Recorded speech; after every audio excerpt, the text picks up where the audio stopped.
So as all of you left, Francesca pulled Mavis back and said that she needed to show her something. Mavis is taking an elevator downstairs. As the camera pans out, we are able to see that this building that houses the magazine leads to a much larger set of buildings, an entire underground city, in fact. Mavis, however, is unaware of this as she rides down the elevator with Francesca. And that is where we join us now, with the rest of the three of you waiting in the car for Mavis to hop out. Okay, Mavis darling. First off, thank you so much for coming back to the magazine.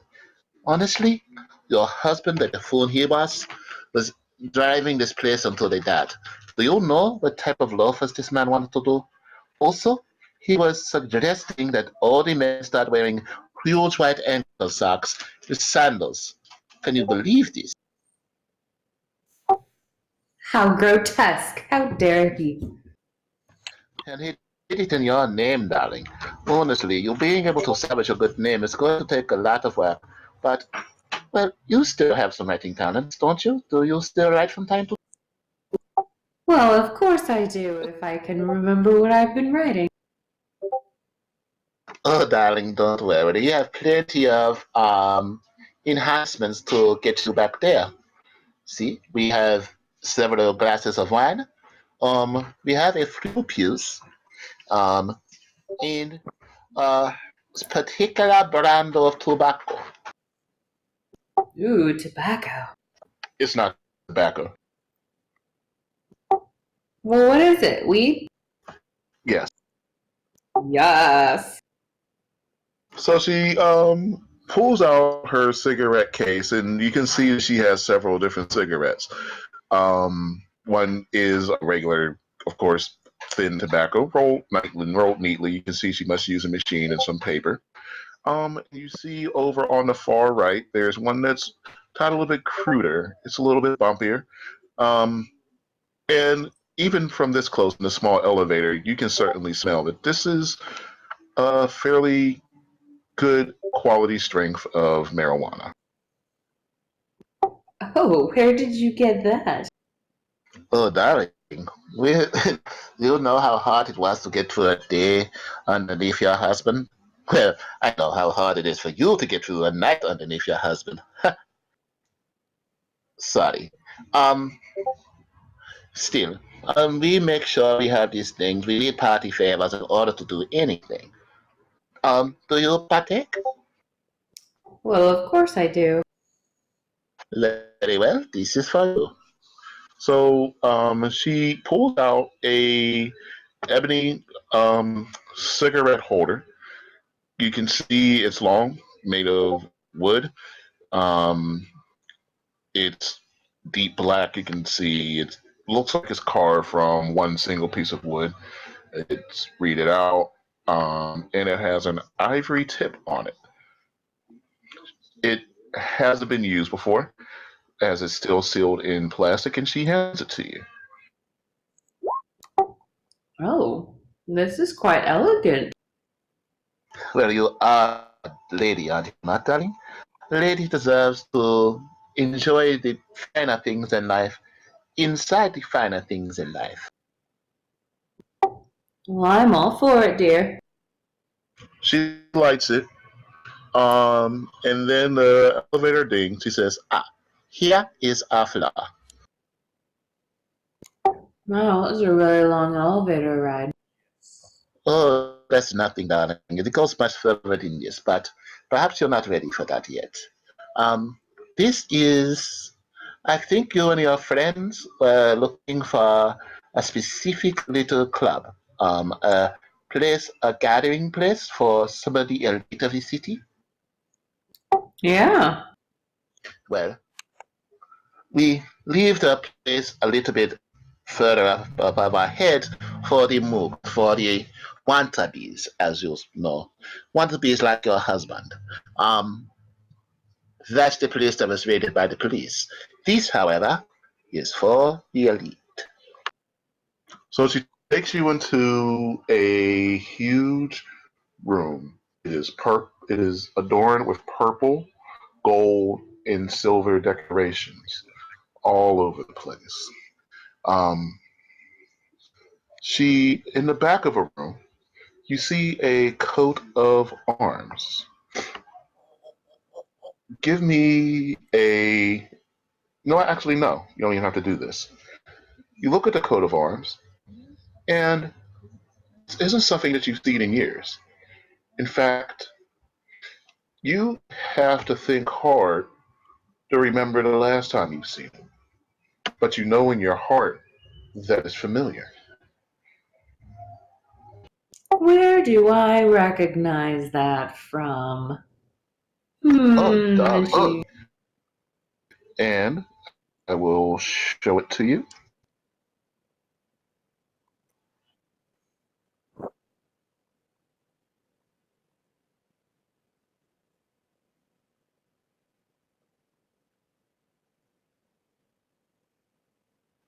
Oh, darling. You should remember this. This is your family's crest. Oh, really? Oh. Well, maybe Yeah, that's why it looks familiar. yes. Your family were nobility in the city and never nobility from your home country before you got here. As you can see, I'll actually blow up so you can see. as you can see, there are 9 spears here sitting inside of a crown. The crown represents your family, your line, and these 9 spears, but they are representative of your family's ability to control, to cause war, so to speak, metaphorically speaking, of course. To do what? Metaphorical war. Like I said, your family, they were rulers. They made weapons. They um helped kings keep their kingdoms. This type of thing. Even when you Even when you come come here here to do to the do same thing. So this is representative of that. You are meant to shape minds and convert those minds to weapons to spear your message into the world. That is why this magazine belongs to you. Well, I'll be.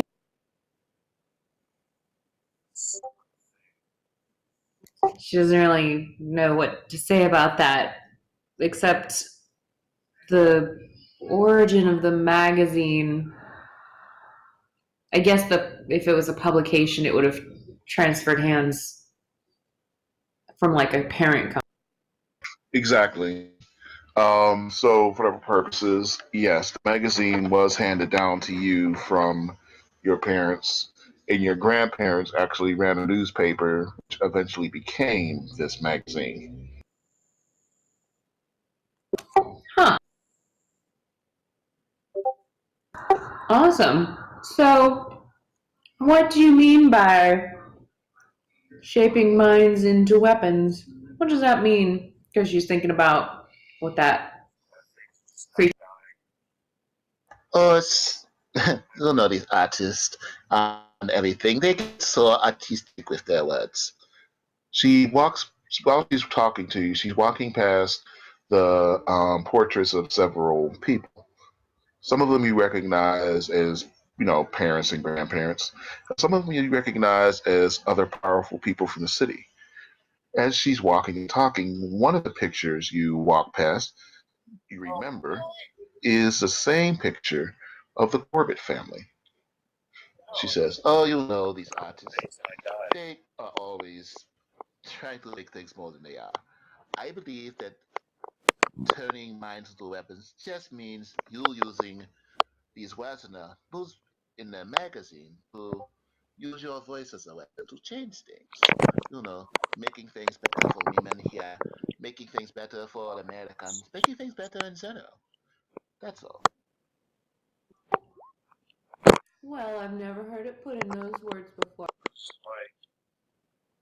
Dorothy would be so proud. Oh yes, your friend Dorothy. Absolutely. So, you have two other friends there, yes?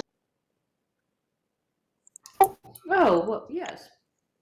One is quite the bookworm, and one is quite the enforcer. I noticed his muscles. Both of them are quite fetching, yes? She just gives a sly smirk. Understand, darling. Um, So she's walking past and she adjusts the picture of a Corbett family and she wipes some of the dust off of it. She sighs to herself as she looks at the picture. You can see a hint of sadness in her eye. What does this look? Are you related to them? no, no, no. I am an old friend of their family. I am the sister, or rather the daughter. She occasionally does freelance work for us. Since your husband took over, she has not written to us in some time. I'm hoping that you'll be able to convince her to come back. Oh, well, we've been meaning to stop by her, I don't know, house? Apartment? Where is she living these days? But her Oh, brother is quite the creep. she's traveling. She occasionally visits her brother, but she spends most of her time in New York, most of her time in Philadelphia, occasionally traveling as far down to Miami. She doesn't come to Boston too often, but um, she is supposed to be due back within a day or two, along with her brother. Her brother, really? Oh yes, her brother, such a strange and sad man. Ever since his father died 14 years ago, he used to be very kind, very confident, quite an imposing figure. He was extremely powerful, extremely intelligent. I thought he would take that family business and do great things with it. Instead, he's made it such a sad place. He's been such a sad man this past decade. You have no idea. Have you heard the story of his father? Of his father? No, I haven't. Well, it was 14 years ago. Mr. Corbett, Mr. Bernard, he suddenly got a missive from his father to join him in the Himalayas. Hold on. Where even are the Himalayas? She didn't mean to say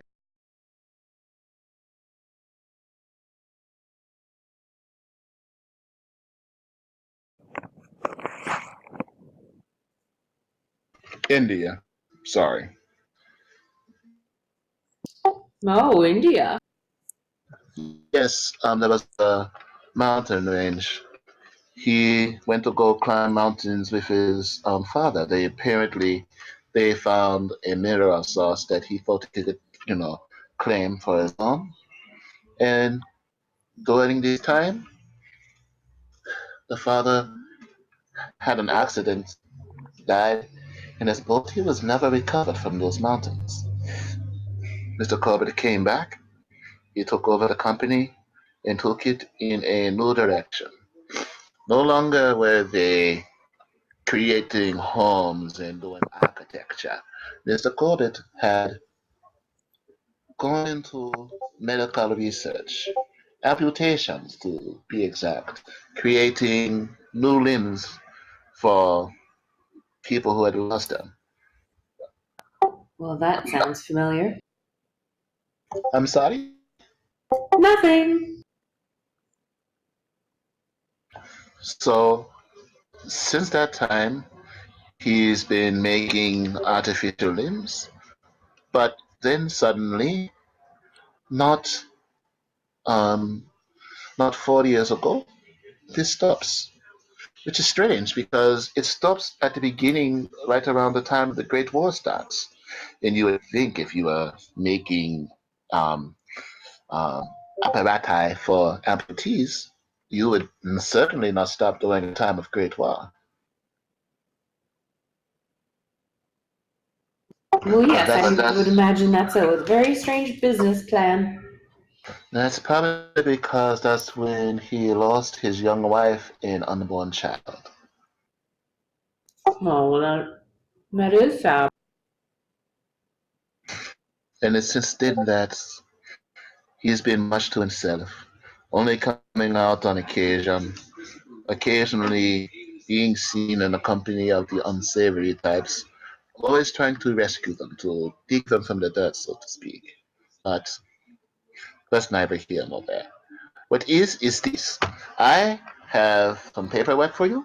All you need to do is give us your signature here, and all of this is yours. You are then the CEO of this magazine. Oh, wonderful. Do you mind if I just read this over with my lawyer? Of course not, darling. Um, will you be joining your friends now? Or was there anything else to see? What are all these rooms? Oh, these rooms? Not much to speak on. Most of them are locked. I Many of them are hidden rooms, secret passages. I don't know. People go through them and get lost all the time. I don't know much about them. I do know it's a little bit dangerous. Not all of the floors are OSHA compliant. OSHA. OSHA. What is OSHA? Ocean? I assume OSHA existed or whatever the equivalent of it was. Basically, those are the people that say, whatever, man, what the fuck am I talking about? You're an architect. Why am I explaining? I know what OSHA is, but Mavis doesn't. Yeah, I know. Also, Like some dick it was signed into law in 1970. Oh, okay. So, yeah, they totally don't exist. Right now, nobody gives a fuck how you made a building. Well, They're not exactly the safest of OSHA is about like workplace safety. It's not about how things are built. No? Okay, so who's responsible for making sure that buildings meet codes and stuff? Local jurisdictions, cities, counties. Okay. Yeah. Well, those dudes. See, this is why you can't talk out your ass all the time because then you run into two people who actually deal with it every day and you realize you get caught up for Well, talking out your ass. okay. So the first known building code was written in 1758. Okay, so like building codes as a concept have been around for a very long time. All right, so she says, It's not exactly up to code. oh, If you'll be so kind, here is the number for Miss Victoria. She would be certainly glad to hear from you that she is back, that you are back. Give her a call. Oh, well, thank you. Okay, darling. These two young men will take you back upstairs. You may take your paperwork with you, and hopefully we will see you come Monday morning, ready to bring this magazine back to its feet and back to the glory it deserves. That sounds lovely. I'll see you then. two 7-foot men walk up to you. They make Cormac look like Jonathan. Ooh. It's a bag on Jonathan. Anyway, she looks them up and down, like they're pieces of meat.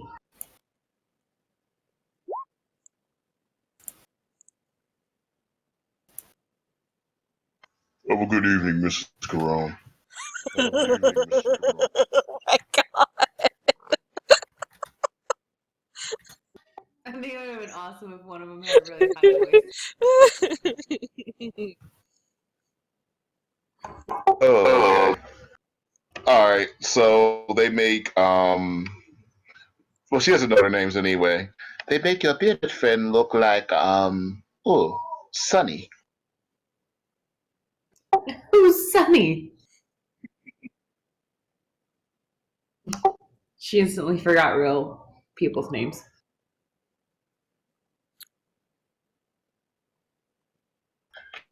Oh, Mavis, dear, that's amazing. I can't believe you actually got Miss Victoria's name. It's so nice. We must call her immediately. Oh, yes. Yeah. Right away. Sorry. So we lead you out the door. They open it for you. Another large, really large. It's just like some fucking large dudes in suits, larger than even like the security was before. Where the security looks like they were to shoot people, these are the guys that look like they'll just pull you back into a corner and silence you without anybody seeing anything.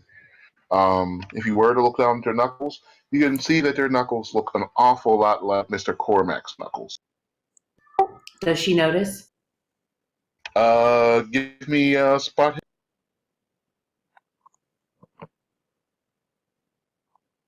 No. Should have brought Dorothy with you. Well, no, you guys are in a parking lot. Cormac, give me a.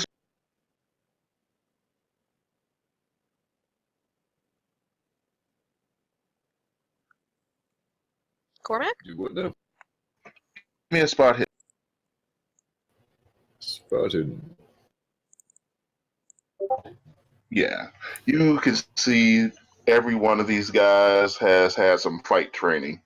Um, they are a little bit bigger than you, and you can see that they've definitely been in a scrum or two. Some professional training, and it looks like some of these guys have probably been through a dirty street fight or two. You could probably take.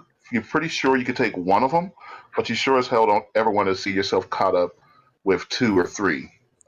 Are any of them acceptable? Do any of them look like they would be acceptable to introduce to Mary? They they have pretty rough faces, and they don't look friendly. Well, okay, but my Mary, she can charm the socks off of a potato. Ooh. Have an inkling that they would not make for cute grand. They would not do their part for making cute grand. Oh, that's not acceptable. No. Can't have that. I'm still Alright. hoping Jonathan will come around. All right. Does Dorothy say this out loud? Oh, fuck yeah. No, she's just like, they look a little rough. I do hope you'll come around, dearie. And then pats Jonathan without any context. Mavis asks these tall, giant men if they're related. I'm not sure what you mean, Miss Carone. I'm not sure what you mean, Miss Carone. I mean, look at you. You're giant. Both of you. All of you. I do wonder if that's a universal trait. What do you think, dear? Thank you, Miss Carone. Thank you, Miss Carone. And then they say at the same time, "Have a nice day, Mrs. Carone." Thank you. You are very welcome, Mrs. Carone. You honor us with your presence. Oh. Wow, you're welcome, then. And she walks back out the doors. They actually continue to walk with you in silence. When you get to about 10 feet away from the door, two more walk up and they escort you the rest of the way to the car. The other two men who came out the door split off with the other two previous men, with a total of six right now. These men are scanning the outside of the building, scanning rooftops, and they seem to be looking at everyone going back and forth on the street. The two men walking you towards your vehicle are slightly slimmer than the other two guards. Give me a spot hidden. She doesn't notice anything today. Right. Let's see. Jonathan, you may give me a spot hit. Mhm.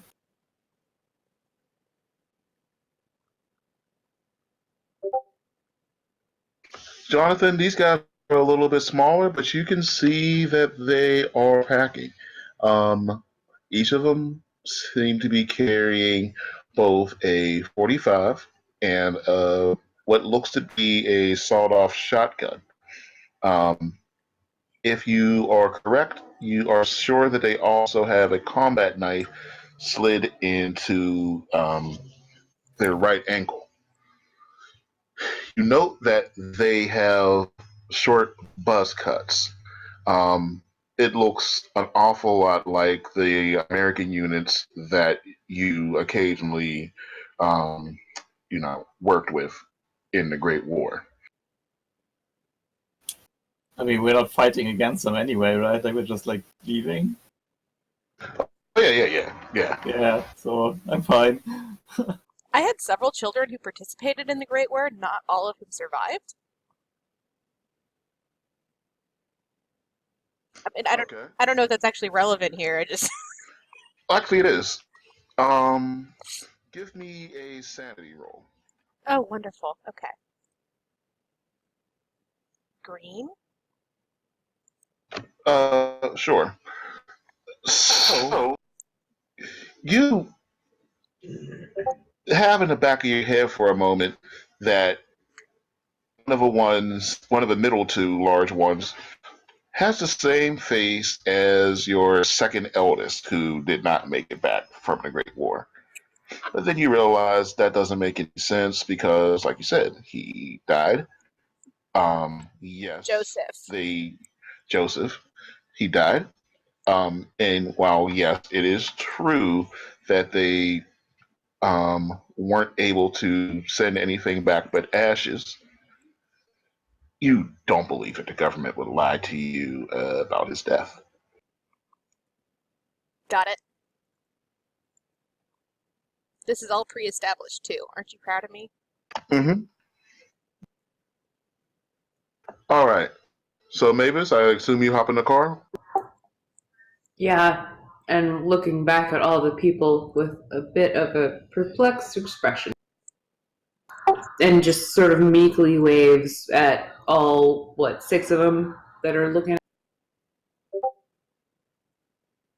Jonathan, one of the guys takes down his sunglasses and says to you, "Sir, please be careful with those daggers.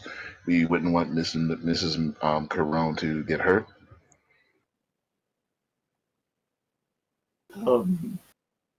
Are we in the car already?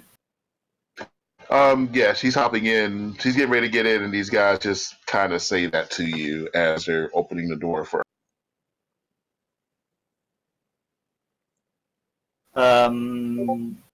Did they see my daggers?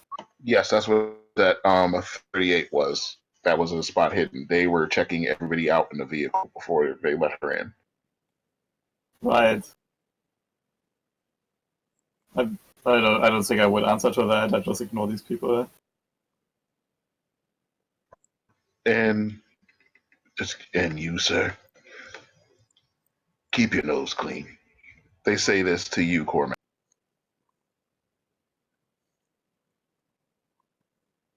Cormac.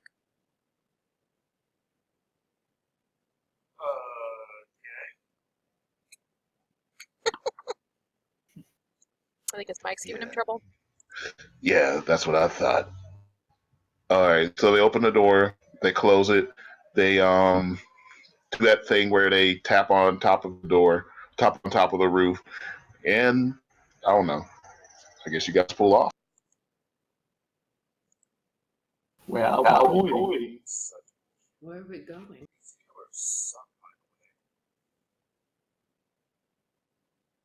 Well, I guess Cormac's driving, so somebody better tell him. Are we going back to the library? Yes, let's do that. I'll have my lawyer meet us there and look these papers over.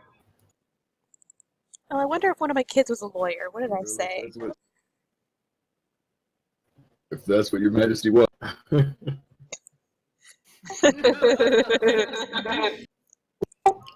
Yes, please, Cormac. Oh, what about my son-in-law? Or no, Actually, yes, brother-in-law. your brother-in-law. Absolutely, you could give him a call. He's lawyer type, right? I think. He definitely knows a lot about contract. Yeah. Well, I could call my brother-in-law, dear. Oh, what the fuck was his name? What is his name? I forgot. I am legitimately looking for it right now too. Angus. Angus. That's right. You always call him. You always call him Agnes on accident. Agnes. Agnes, of course. Oh, well, we could, of course, call Angus, dear. He's a strict fellow, but he knows his contracts. Agnes. Oh yes, of course. Yes. Yeah, let's do that. Cormac, I don't mean to take up all your time. You too, Jonathan. If you have things to do, you don't have to come to the library. Oh, it's pretty close to my place anyway. Cormac? Well, I'm the one driving. I don't have a choice. You could drop us off. I mean, I love that our library has become home base. Yeah, it makes sense in this game, though. Yeah, she's not going to go anywhere else. All I right. do think I would have cleaned up those blood spots, though. I thought we did clear the blood spots. Yeah, the blood spots are gone. They're on my map. Are they really? Oh, the footprints inside. Well, when we talk about your place, we have to be specific about Be more what specific in this game. blood. We have to be specific about the blood spot. I mean, these footprints have been there for like forever. It Forever. was- They're from Pickles. Yeah, from the girl, right? Like from the that we found. Who's the priest fellow? That's Steven's dude, right? Yeah, Steven's boss.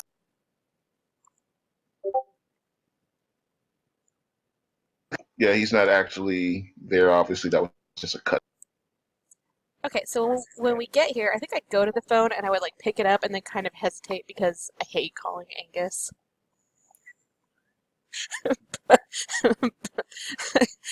Mavis, dear, would you like to call him? Well, before we do any of that, as soon as you come in, you see this gentleman. Oh, Mr. Spyman.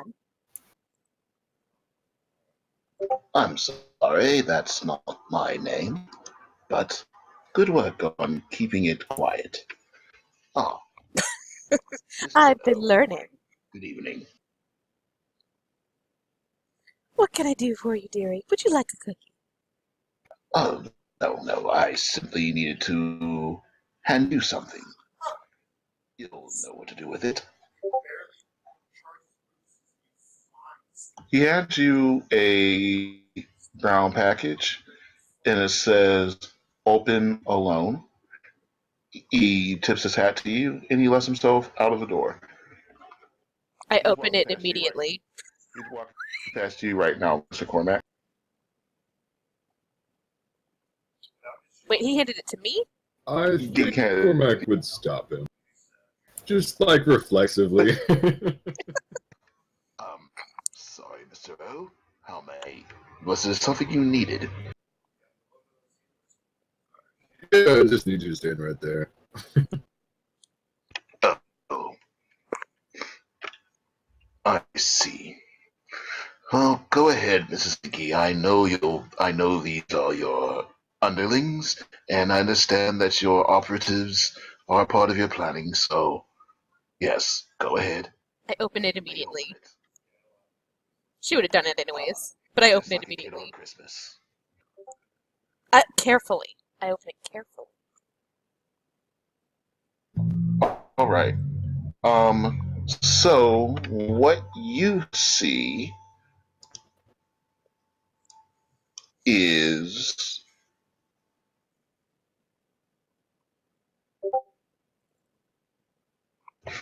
You see the first page of a journal.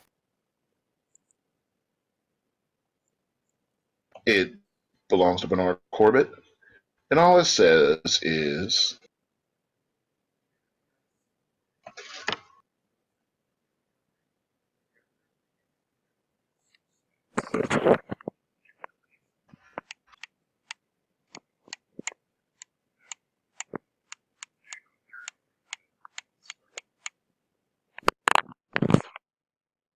Oh, interesting.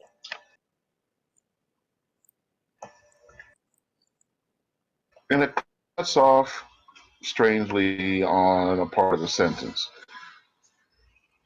We found parts of Mr. Corbett's journal.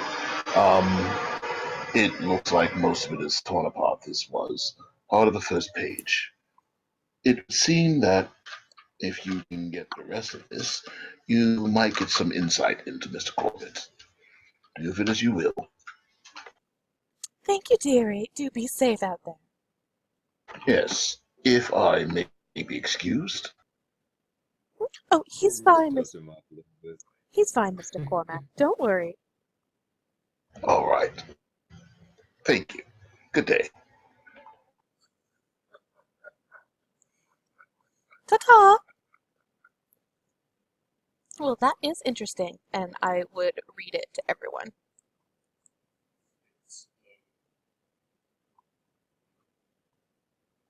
Hmm. Oh, what does that mean? Well, it means he's obviously been lost in that fog, too. Sounds about right, yeah. I know I've lost time in there. Mavis, while you're looking at the journal, it suddenly dawns on you the name Corbett, and you remember a piece of paper that Francesca handed you. Oh, Dorothy, you remember, creepy Corbett's author's? Oh, Miss Victoria Corbett! Yes, she's excellent! And I bustle away excitedly to grab several of her books. Mavis follows after her and explains that Victoria will be in town and I have her phone number. No! I drop like 4 of her books. I'm excited. Yeah. Yep. Let's drop by and see. Oh, do you think she likes chocolate chip cookies or maybe snickerdoodles? Do you think she's a breakfast cake kind of girl? I think she'll like whatever you make. Well, that is Mr. Cormac. I require your taste buds.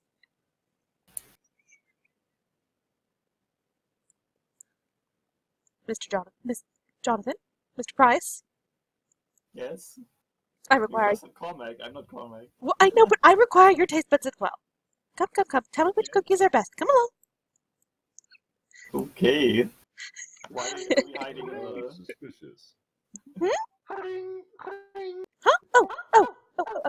Oh, it's ringing again. Oh, Jonathan, dear, it's ringing again. What does that mean again? Will you take off this? I'm showing her how it works. Oh, okay. Thank you, dear. Hello? Oh, hi, Mrs. McGee. Is my good old friend Jonathan there with? I'm sorry. Your girlfriend? Who is this? No, my good old friend. Gosh. Oh my god, are you a lesbian? Mavis, you are not on the phone. Shush. That being said, I totally heard girlfriend too. My good old pal Johnny. May I Is he ask there? who's calling? Oh, it's Eddie Masters. Just a moment. And I put it against my chest, pretending like I hold it far away, thinking that means they won't hear. Mr. Price, Jonathan, do you know someone named Eddie Masters? Yes, that is the editor at the Boston Globe. We met him together. Oh, yes. Okay, dearie, and I put the phone back up. I remember you now. What can I do for you? Oh, could you? I be rude, but could you hand it to John Boy? I suppose. She sounds very disapproving, but hands the phone to Jonathan. Hello, Sam. Hey, Johnny, what's up, man? Well, you tell me. How do you know that I was here? Hmm. You guys are always hanging out in that library these days. Right. Fair enough. That's what Snaps told me. Snaps told me he saw you over there. Who snaps? The photographer. Have you? That's right. You did miss both sessions with Snaps. Yeah, Snaps is the photographer. Oh, okay. Oh, when you say Snaps, Dorothy, it's like, oh, he's that lovely photographer man, except he does spy on me on occasion, which is a blatant invasion of privacy. Roll for that, Dorothy. No, because Jonathan said, who is Snaps? Oh, okay. Fair enough. Well, if I knew in character, I wouldn't ask that. Then, yeah, but Oh, okay, sorry then. But Dorothy is nosy, so give me a listen. Yes! I'm bad at listening. Because I'm old. All right. Yeah, Damn, Snaps that gave was it to me. close too. So, sorry, Jonathan. One quick thing. I don't know if you saw what I wrote about luck. Did you? I did consider it. Okay. Good. No, that's too big, and this isn't important enough to use it. I mean, Yep. I wouldn't stop you, but it's a big purchase, and it's not important enough. Yep. It's like you're going to hear this anyway. Yeah. well, it wasn't my rule, so I don't care. Right. All right. So he says, "Yeah, it finally shut me down, buddy boy. Sorry, who shut you down? The brass. They finally got tired of me writing everything I wrote. They canned me today. Shit canned me. Threw me right on my ass. So what are you gonna do about it?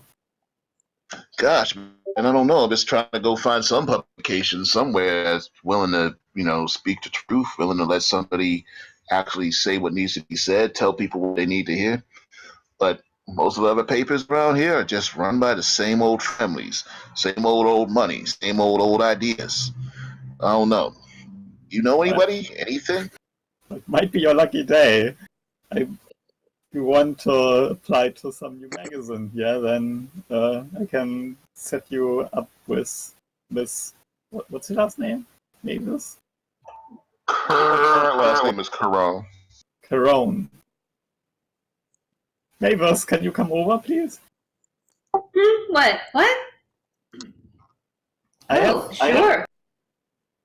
A friend of mine is looking for a job. Maybe you can help him out. Oh, the library is hiring. I just can't be here enough, dear. Oh, the library is hiring.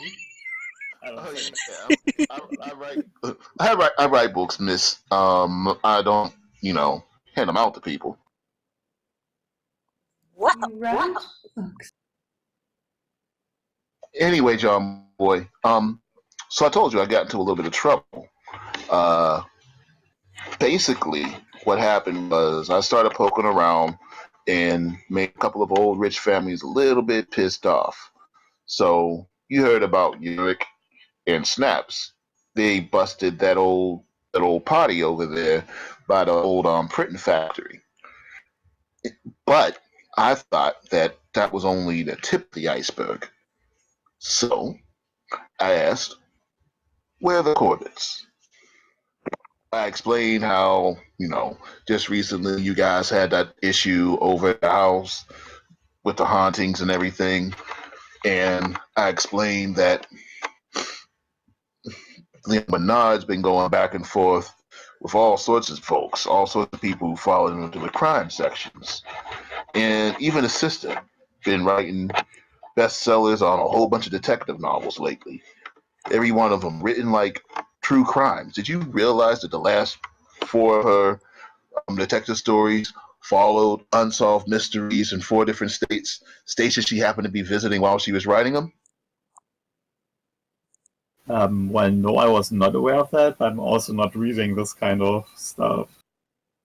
You got to open your mind, John boy. Try new things. But yeah, that's basically what's going on with it. Anyway, we got to go and catch up soon. Maybe I'll swing by your place. Talk to you when you're by yourself. Got some other things to run by you. Got some stuff you'll be really, really interested in. All right. But All just right. Oh wait, I'm buying sorry. when you... Oh wait, I still need to talk to Miss Carone. Right. I'm just handing her the phone. Hello? Am I speaking into this thing correctly? Yes, yes, Mrs. Carone. That's an excellent job there. Hi, I'm M.A. Todd. Oh, hello. You remember me, right? We met when at the Globe. I'm the writer. Vaguely. So, Jonathan says you might have an in to a magazine. Well, you're speaking to their CEO, sir. Oh, ain't that great? All right, I like it. I like it. It's not up to you to like it. It's a women's magazine. Oh, okay. I respect that. I respect that. Um, you think you might have a little space in that women's magazine for someone with old ink pill fingers like me? Well, I don't know. Maybe. What would you contribute to this women's magazine? What fresh perspective? Well, I wrote a pretty decent horoscope page. No, I don't believe in that. Hooey. Well, sometimes there's a whole lot of truth between the two when you learn how to read between the lines. Send me some of your samples. We'll see. Sure, sure, sure. I gotta meet John Boy anyway. I'll send him a couple of pieces. You tell me what you like. Okay. We'll see what you got. What was your name again? Masters. Eddie Masters. Oh, you do have a first name. Okay. He hangs up. Oh, he didn't even say goodbye. How dare. How rude. Yeah, Sarah. Hello, would you like to make another? Who's this? This is the operator.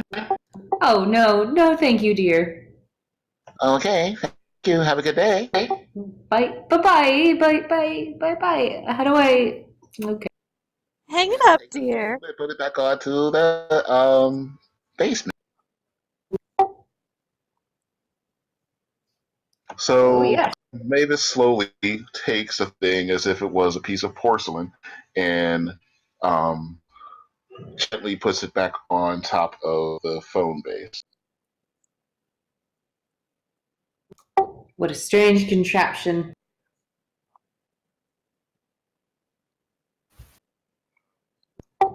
These new models are so confusing. Sorry, I'm busy over here feeding Cormac cookies. What did you bake them that fast? No, she has a stash. Are you kidding? Oh. Look, do you see? It says Dorothy's cookie stash right there. Oh, yeah. When do you have time to bake cookies? I'm sorry, say that again? When do you have time to bake the cookies? I wonder. Well, I bake them every morning, dear. I have to have a fresh supply. Last week we decided that she has a cookie bag of holding. I do. Yep.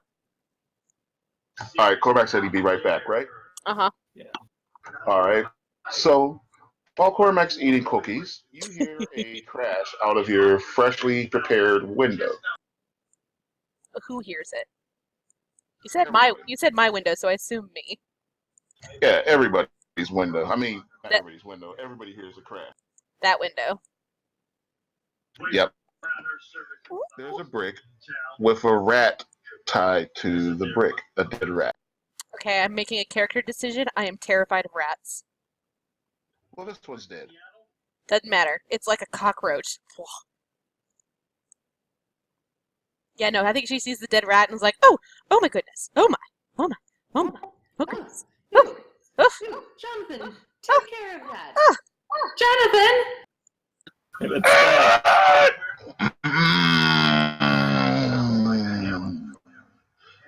Yeah, after the crash, you hear tires screech and a car peel off. Jonathan, both of the ladies seem to think that since Cormac hasn't responded, that it's up to you to go and take care of a rat brick. Is it outside? No, it's right here. inside. So someone threw it through the window, you say, right? Yes. Then you Okay. heard a car peel off. They're already gone. Well, I take some paper and pick that thing up with a paper and just throw it into the trash bin. When you pick up the brick, you are getting ready to throw it in the trash. You see that it has the name. It says 4 words on it. From Mutt. I'm sorry, 5 words. From Mutt to the rat. From my what? From Mutt to the rat. Do you take the rat off of the brick and bring the note over? Because I'm not going anywhere near it until that rat's gone. Oh yeah, I'm throwing just guys like. Oh, there's no note. The words from rat, from Mutt into the rat are written in blood On the rat or on the brick? on the brick. So Yes, Dorothy. Yes. If you're about to ask, did they take a red brick, and then write a message in blood on a red brick? The answer to your question is yes. That's exactly what they've done. he's not very smart. Not that I would say that yet because you haven't thrown away the rat. What? I already said I'd throw it into the bin, so the rat is gone. Okay, then I would come look at the brick. That doesn't make very much sense. Look how hard this is to read. And someone should really work on their handwriting.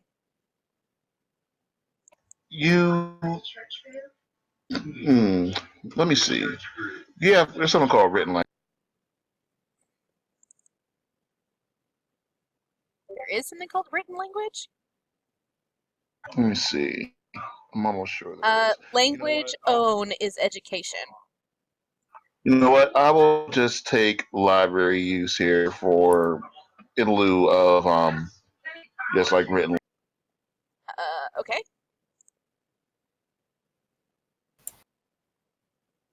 Shouldn't mess with my library skills.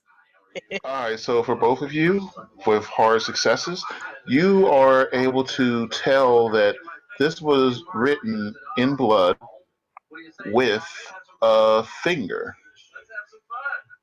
As you look on the brick, you notice that there is a finger stuck in the hole with a gold ring on it.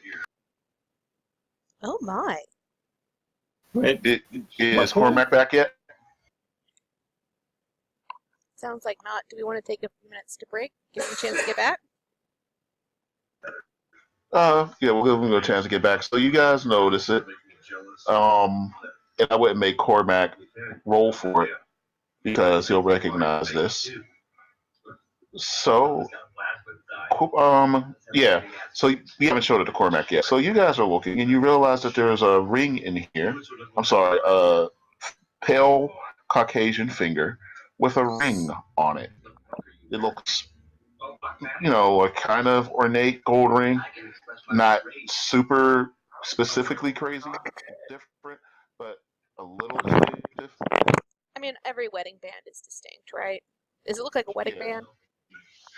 It does not. In fact, it looks like a band. It looks like it has some some Celtic lettering on it. Is it legible lettering? Can you read? I forgot what that old Celtic language is. Can you read that? No, I can read Latin, but I'm in a library. I bet I could figure it out.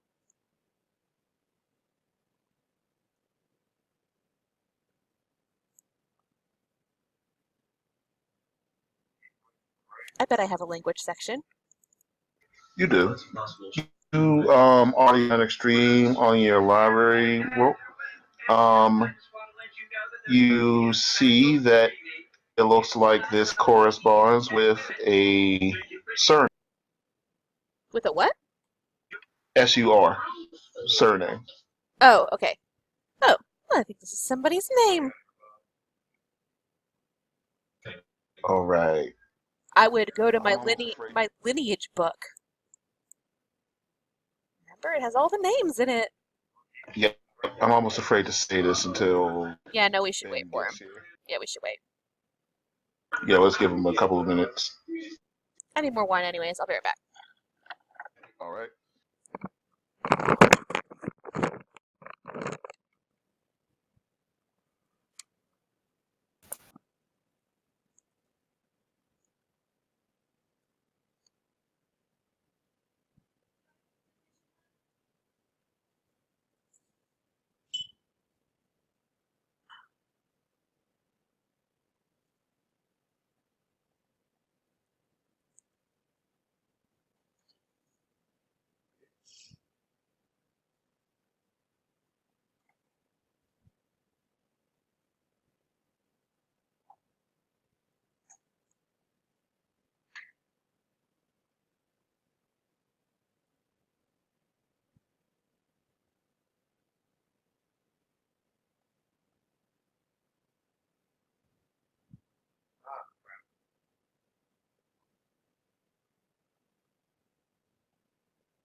I'm back. All right. Sweet. By the way, next week I will not be able to play. I'm going to be out of town. All right, that's fair. All right. Let me see if Ben can leave.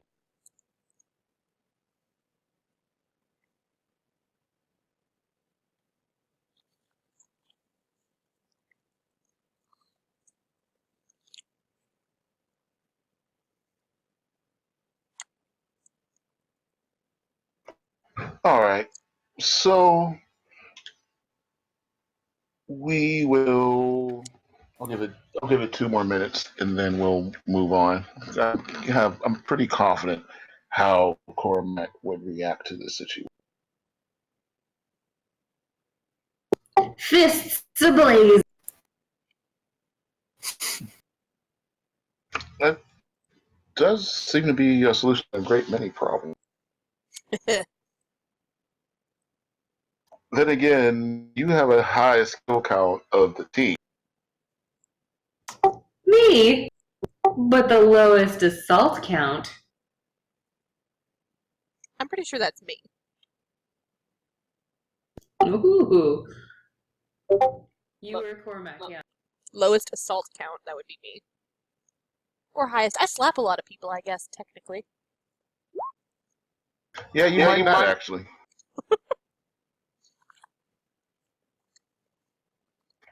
All right, cool. Okay, cool. So Cormac, these guys are looking at a brick, and that brick says, "From Mutt to the Rat. One flea down." That's cool. So this is exactly what the whole message says. It was written in blood on a on a red brick, so it was hard to read, but the entire message said.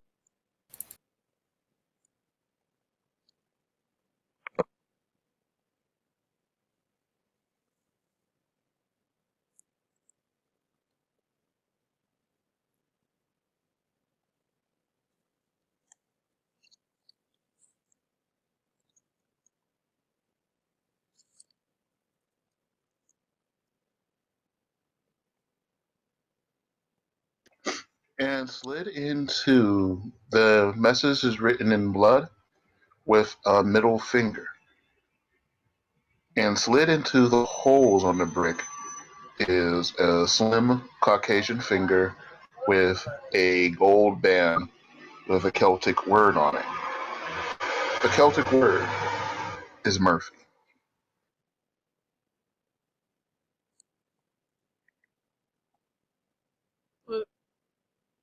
Murphy. Wonderful. Okay. You recognize the finger? It belongs to Cahill.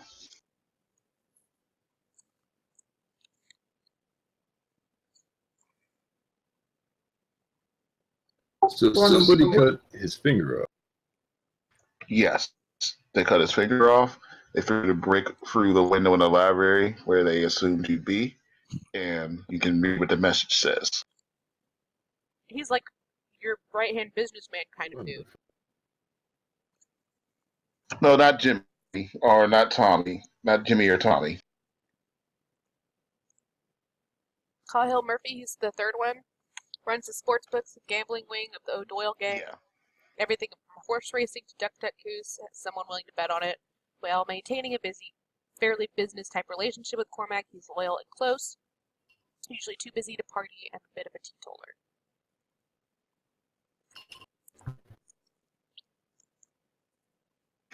So Cormac, you have a brick. You have Carl's finger. What is Cormac doing? I think I need to make a phone call. Oh, help yourself, dear. Also, I love that we're all so used to fingers. We're just like, meh. All right. So, Dorothy, I will need you to give me a psych roll. Psychology or psychoanalysis? I'm gonna fail either way. Psychology. Oh, close. All right. Anybody who would like to make a roll a psych roll? I want to use 6 luck points. Well, hold on. Let's see if anybody else passes first before we use it on this. What kind of roll? Psych. I'm kind of surprised that Jonathan. Well, I mean, I have a pretty high score, but it's still only All right. 50%. So if you still want to use those, mark off your luck points, and I Mhm. will make that a pass. I'll do it. Dorothy, and it makes sense because when you say whatever you need, dear, you don't see that hint of of friendliness or jovialness or lightness that you usually see as a glint in Cormac's eyes. Only thing you can see is, for lack of a better term, barely contained rage. If you didn't know better, you could swear that you could see just a glint of a tear forming in the back of Cormac's eye. So, based on my experience dealing with a child who came back from the war, who was totally super fucked up from that, I feel like her immediate response would be to get the others further away and give him space. Okay. I assume, okay, Dorothy kind of ushers to you guys to move aside, while Cormac, I don't know if I want to use the word stalks. We'll just say that he makes a beeline for the phone. As he passes me, Cormac, as you pass me, I would like to pat your shoulder just a little bit, like with a little squeeze, like to say I'm here, and then usher the others away. She's a mother of 10 children. I'm just saying. 4 of them are dead. She has dealt with loss. Alright, who are we calling? Alright. I think you know who we're calling. Alright, Jimmy answers. He says, hello? Oh, hey, boss. Hey, boss, what's going on? Where's Murphy? Where's Murphy? He's supposed to be, yeah, hold on. This is Thursday? Actually, I forgot what day it is. I think it's Tuesday. This is Tuesday. He's supposed to be taking the numbers over and doing a pickup and dropping off money at that one bank we use, Delanda. She should be on his way back. Want me to give him a ring? Who's he with? Who is he with? Um, he, yeah, Murphy. I was telling him he needs to go, with some guards. Things are getting hot or whatever. So he'd be fine. He was just gonna go take 2 of the new guys with him. Um, what are the names? Oh yeah, here we go. Seamus and Sean, 2 twins. Couple of geeks, but that they've been in a scrape before. Find them and burn them immediately. Yeah, not a problem, boss. Are we gonna meet back over at the Matchstick or somewhere else? I'll be at the bar. Hey, boss. I haven't heard you sound like this in a while. Are we good?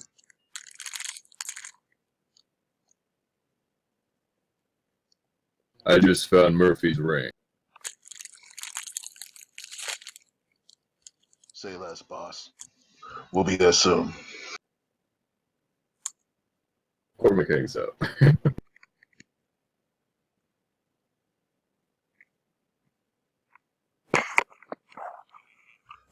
So, Jimmy's a professional.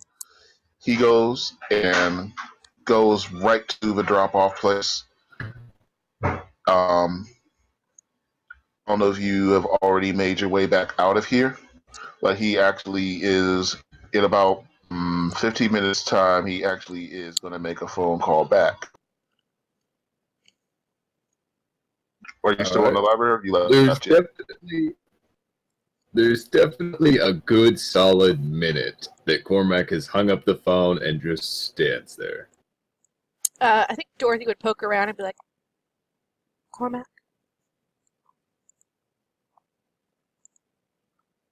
Cormac. Yeah. It'll be okay.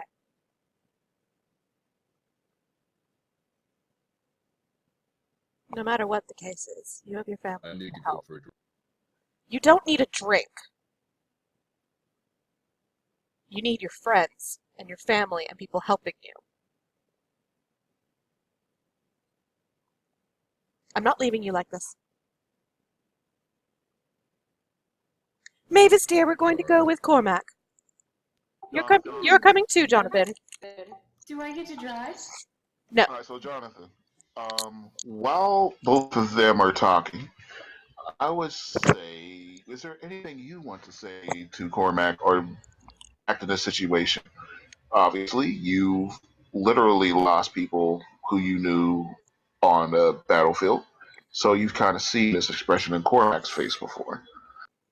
Well, I mean, I royally failed my psychology check there, but I just like I don't know this guy, right? So it's like I have like a hard time like knowing Reading him? like how close he actually is. Yeah, reading him. Like I don't know much about him. He could just be like a guy he's working with.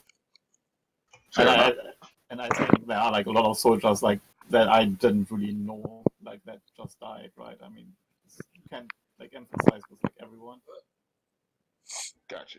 Yeah, don't worry, you have Mother Hen here to do that. I mean, she's very attuned to feelings, you know, and like I said, she has lost 4 children, one of them in the war, so like, if anyone understands that. 2 of them to illness, 3 of them to illness, which I imagine she probably thought were her fault. Cormac, while you're still sitting by the phone, it rings. In fact, it rings twice, hangs up, and then rings 3 times and hangs up. I mean, I would pick it up, because it's my library. Cormac's closer, and he recognizes this as a coded ring. He picks up. Boss, I'm over here at the bookies, and this is bad, boss. This is real bad. Um, Looks like someone decapitated Lavender Lawrence and left his head right where Kyle usually, right in Kyle's office. And there's a ton of blood here, more than just from Lavender's. Those 2 kids, um, Seamus and Sean, I saw them sitting around, asked them a couple of questions. Both of them tried to pull their pieces out on me. I blew Sean's head off, and I got Seamus tied up right now. I'm on my way back over to the matchstick.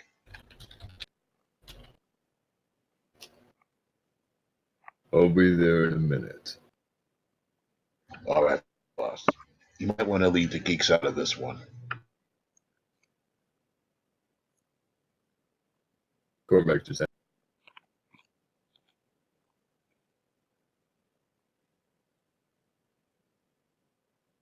I am like right on your back. I'm attached to you, my good sir.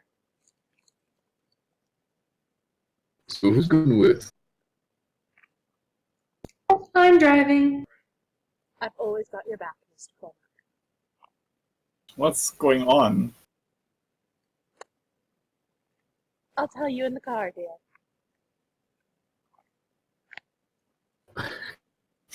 How do you know? Fuck's sake. Jonathan! This man has lost someone important to him tonight.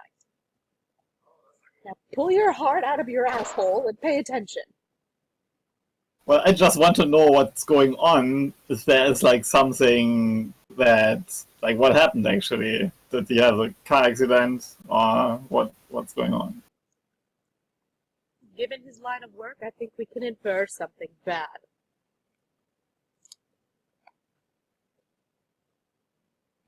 I'm sorry, Cormac. He said Raven Wing, not the matchstick. So he's not taking him to the bar. He's taking him to a wing in that mental facility he spoke of before. Gotcha. Okay. God damn it. I might have to close the window. Give me a sec.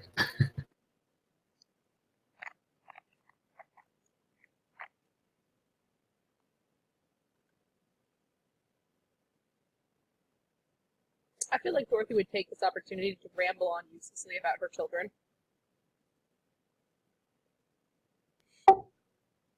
That sounds like you would do. And Mavis would probably interject with the occasional, like, rest his soul and poor dear. And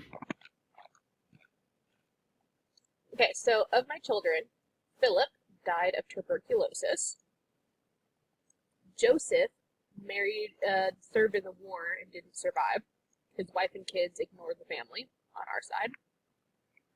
Elaine died of whooping cough as an infant, and Maggie died of typhoid. what was the last one? Maggie died of typhoid. Ooh, typhoid. And then there's Typhoid Eustace Mary. Jr. Uh-huh. No, her name's Maggie. And then there's Eustace Jr., who's nothing like his father, and my notes are him to say, every family has one. Eustace Jr. is the black sheep of the family. Despite Dorothy's best efforts, Jr. became something of an asshole. Loner, disinterested in anyone else, spends most of his time drowning himself in drugs and alcohol. Yeah, nice. Oh, thank you for reminding me of him. Hence He'll her, definitely be around soon. hence her response to Cormac saying he needed a drink. Which was absolutely not, I'm coming with you. I feel like if someone is working is working in a gang and is heavily involved with illegal activities, it's kind of like expected. Yeah, outcome. but this sounds like not just a lobby. This sounds like, one of his generals, which is a much bigger deal. Well, yeah, I mean, like I said, this stuff happens, but there's still going to be a fucking response. Yeah, like I'm just like thinking right now, like in character, like why would I want to like get in between like a gang war? Like that's not really much to do with me, yeah. Absolutely. You are upstairs You are free to go. history and stuff. To be clear, though, Dorothy has completely guilted you into it. She has what? She's totally trying to guilt you into coming. I She's- mean, fair enough, but I mean, she's just like, are you or are you not part of this team? well, not part of his gang, and I have nothing to do with that. And yeah, if he needs help, fine. But if he needs help with his line of work, then that's his thing. He doesn't.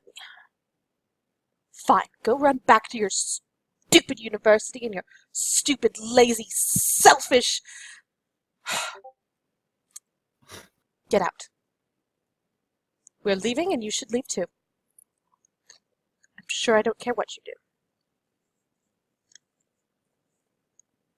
Go ahead and roll me a persuasion. I'm good at persuading. I'm very good at persuading. All right. God damn. You may try to resist this. I mean, honestly, you tell me how persuasive that is. I'm never going to tell a player that, player to player, I'm never going to force a persuade on you. I mean, if you want to guilt me into it, I don't think you would like be able to like guilt me into it. She just wants, like, okay, so to Dorothy, you guys are like her family now. So like the idea that you wouldn't come because it's not your business is just complete bullshit. And like you stand by your vote. Well, I want to know what's going on here. Like, I don't run into like a gang war with someone. Sure, that's fine. I want you to understand, like, that's her perspective, that she's coming from is Yeah, like, but I was asking like before already, like, what are we doing here? What's going on? And no one was actually answering. So then someone said, "Let's get into the car and just like drive off." Like, what are we actually doing? Can someone tell me that? I mean, she would look to Cormac for that one. Teach a level. Sorry, what? You said, all right, teach our level. I said, right, teach a level with you. This finger belongs to one of my best guys.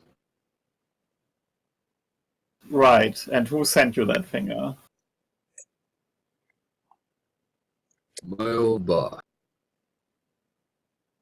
So this is the gang war. Something of the sort. And what are you planning to do? I'm planning to kill him.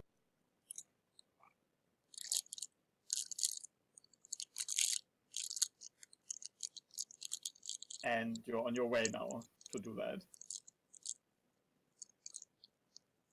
That's the idea.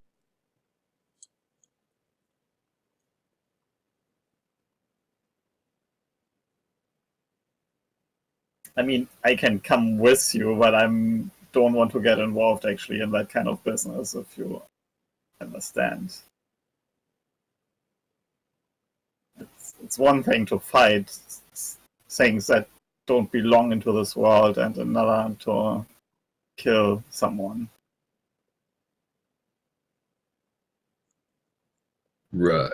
I understand you just fine, Teach. All right. Jonathan, we will never teach Cormac that there is a better way if we are not there to support him.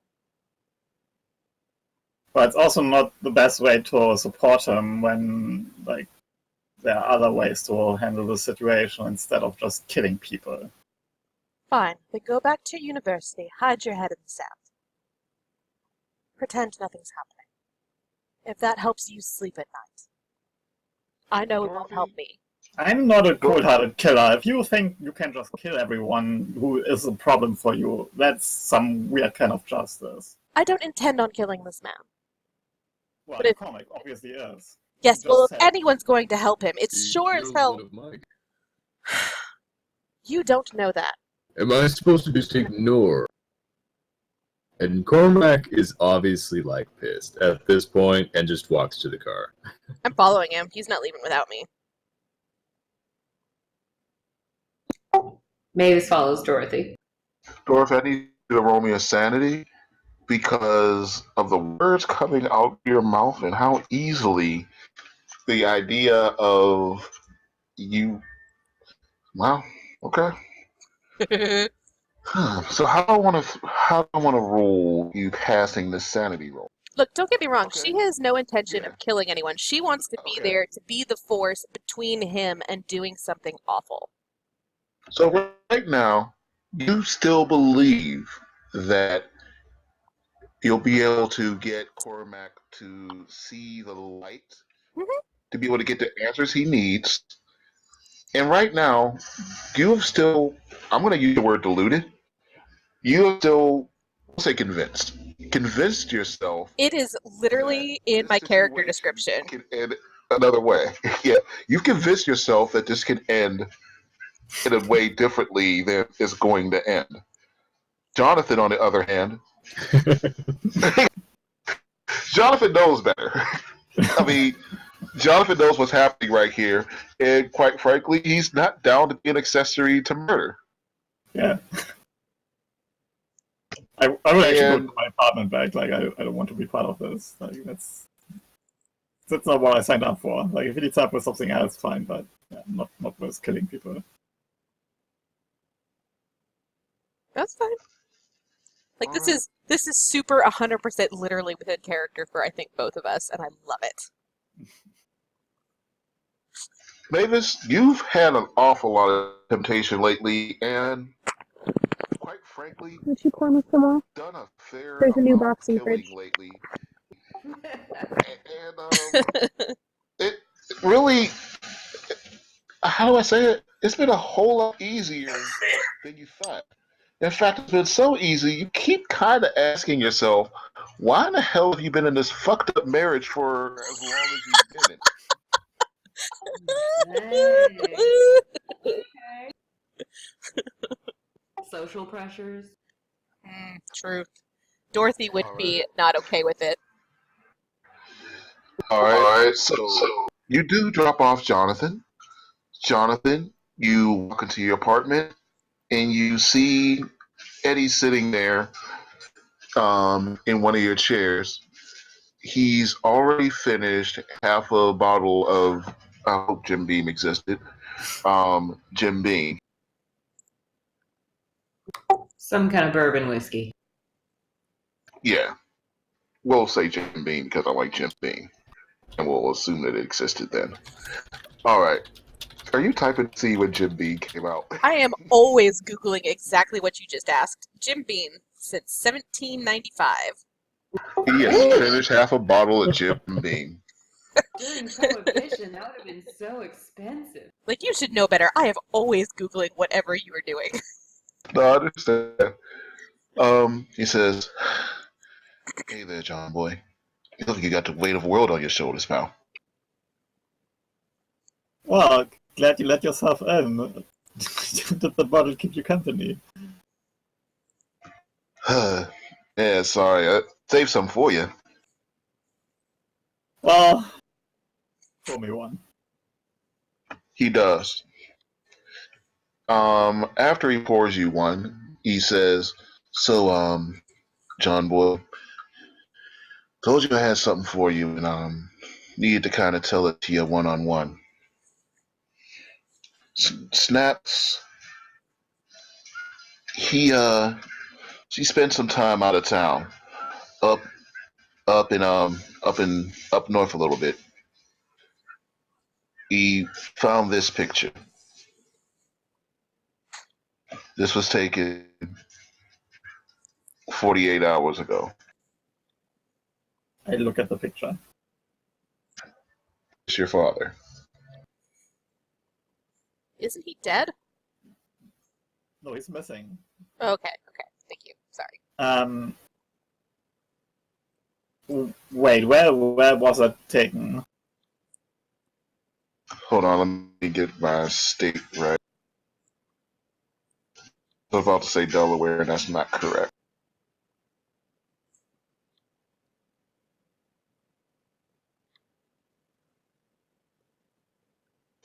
New Hampshire. Like, what does the picture show? Is that just like my father? Actually, I I'm threw it sorry. away because Let it me was on the change. thing Let where all me the ants change were, that. and I thought I saw something getting out of it. It is from Vermont, Sorry. and it looks like it's taken on the border between Vermont and I also threw away Cheetos and several things Ottawa, of candy. Canada. Like him being in a car, or Just didn't want to. We'll make it easier. It's some weird place. We'll say that it's a picture of him at Niagara Falls. Why not make it a landmark that people know? Yeah, so it's a picture of him at Niagara Falls. is it like from far away and zoomed in, or is it? It's like... a crowd. You can see it's a crowd picture, like you just said, is zoomed in. It's a crowd picture. Looks like somebody was doing the barrel over Niagara Falls trick. Your father isn't looking at it. It looks like he is looking over his shoulder at someone out. Can I make out more specifics, maybe? Like maybe who is looking at, or something like that. He's got a bigger picture. Not really sure. So, got to be about a couple of thousand people there. I'm not sure where his eye line is, but there's this one right here. And he shows you a picture with about, like he said, a large number of people. I guess there is an escape artist that was going down the barrel. Mhm. He says, "So you probably didn't pay much attention to it. I know you've been busy, but that barrel, that guy ever got back out of that barrel when he was trying to do the escape. Ended up falling to the bottom of the falls, got crushed at the bottom of the falls, and whole barrel shattered. They're still trying to fish out the body now." Well, that's unfortunate, but I'm more focused on my father here. Or is that my father in the barrel? No, it's not right. No. Okay. It definitely isn't your father in the barrel. Okay. All right. Oh wait, I'm sorry. He shows you another picture, and Snaps also took this one. He managed to get it from, I don't know, a police photographer. I don't know how he got a copy of it, but he managed to. This is a picture right after the accident. Almost everybody has gone to the rail in a sense of panic, and everybody except for your father, who is walking away in the opposite direction. So it's like everybody's looking left. Your father is calmly walking away towards the right. away from the falls and away from the accident.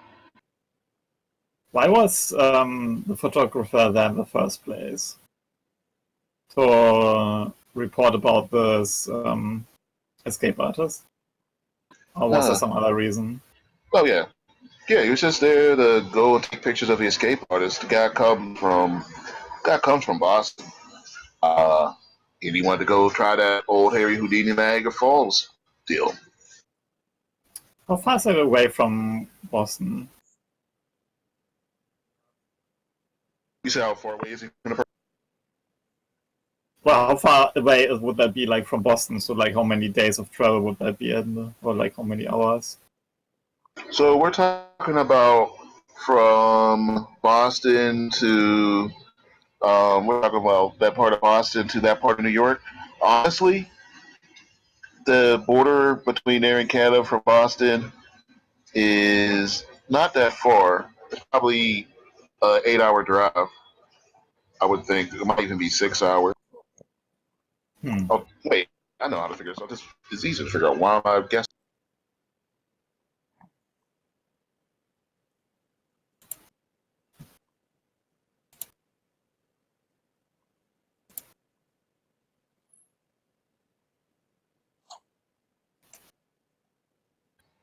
All right, that is.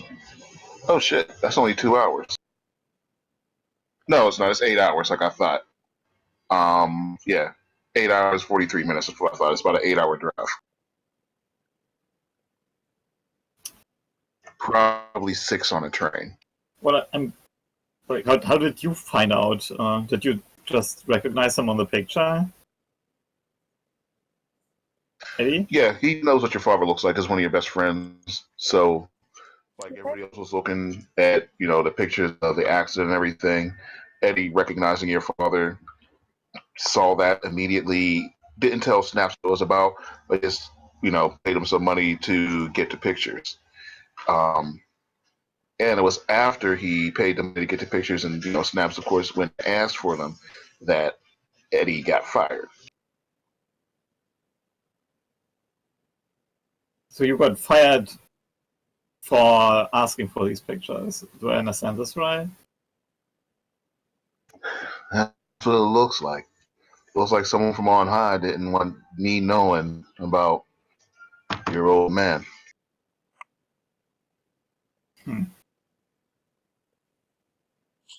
That's weird.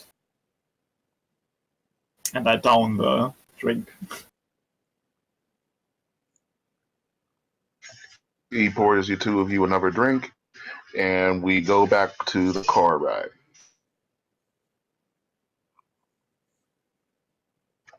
You guys pull up to Raven Wing Memorial Psychiatric Hospital, named after Dr. Francis Ravenwing, psychiatrist of some repute from the 1600s, 1700s, 1800s. It's old and scary, creepy looking building. All right. And that brings you guys Before you to get right here. Yeah, go ahead. Or maybe even on the drive there, Cormac has been quiet nearly the entire time before he finally starts talking. Okay, I was gonna say, I think I'd be humming a gospel hymn up until he opens his mouth. She's happy. Well, not really, but Sorry about that. Dog walked in. Alright, so Cormac does eventually start talking. So he just says, out of nowhere, did I ever tell you I was married?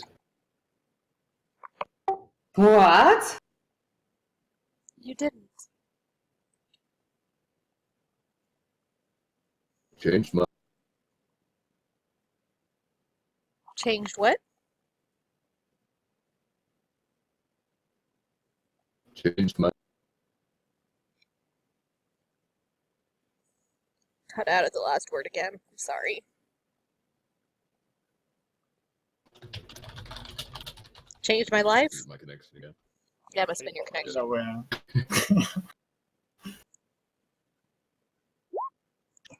You sound good now. Yeah, you're sounding better now. You said was? What? I think Dorothy would just nod knowingly, having been married before and lost a spouse.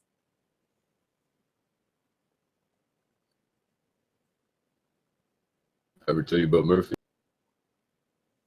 You didn't. Was he important to you? He's leaving behind the wheel.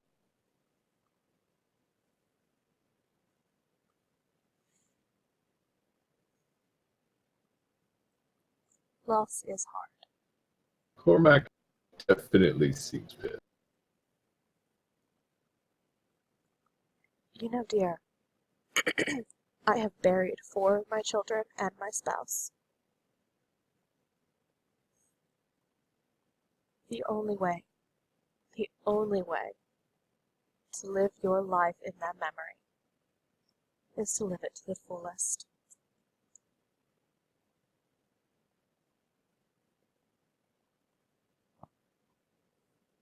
Something I gotta do. And he gets out of the... I'm following him. As you get out the car, Jimmy's standing. Oh shoot, I forgot the fog of words. We're, like from here down, it's black. Oh, there you go. Oh, well, there's nothing to see. He's not there, by the way.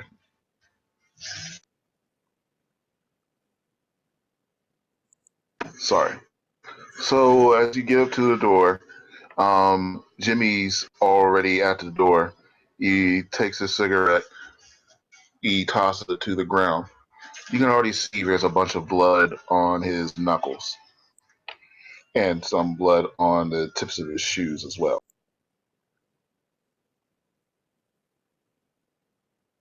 He's right inside, boss. Cormac just not starts walking. I'm sorry, Mrs. McGee. This is family business. And are you saying that that boy's not my family? And she raises an eyebrow at him expectantly. Boss?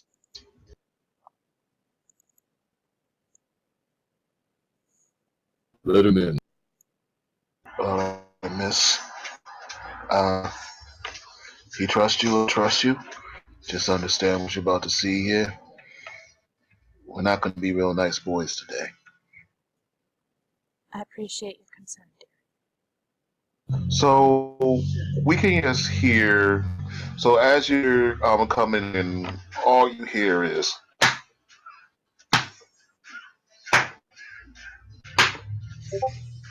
Just.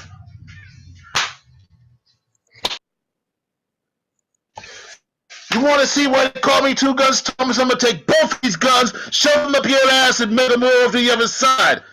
You know what you did to my friend? I'm going to do it to you real fucking slow.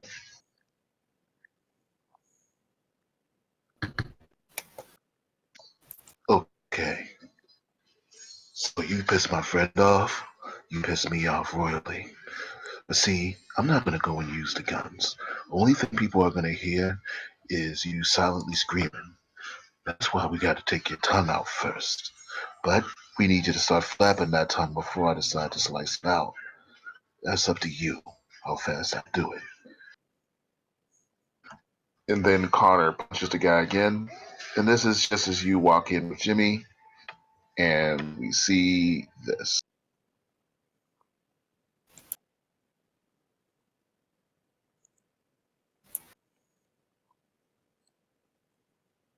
Because when you walk in, you see a sad man with his arms tied behind his back, beaten pretty badly, and he stares back at you.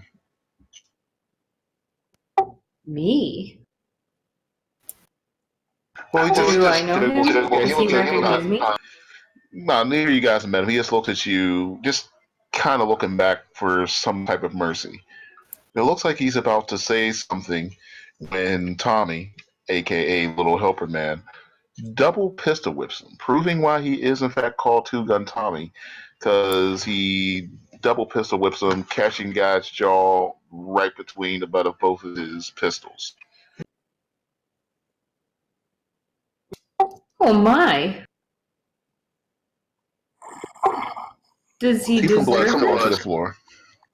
Oh, this is the guy that took Cargill Murphy's finger. He betrayed him and got him murdered. Well, that's the assumption. He hasn't spoke yet. Is he wearing a kilt? Is he guilty? No, sorry, that was out of character. Is he wearing a kilt? Sorry. Okay, sure. He is. Oh. That would make him Scottish, but we'll just ignore that fact. No, okay, I think, oh, okay. No, he's wearing a kilt. I guess that should have been a clue that he wasn't exactly who he said he was, but I don't know. Maybe you missed it in HR. Trying to decide what Dorothy would do. Alright, so when Mavis says, is he guilty? Daffy says, well, that's what we're trying to figure out here, Liz.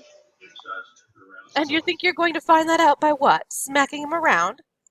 You know, someone will tell you anything they want just to get anything you want to hear just to get out of being hurt more. I understand, ma'am. This is where we have a conversation. So, I'd like to know what happened to my friend Kyle. First off, is he still?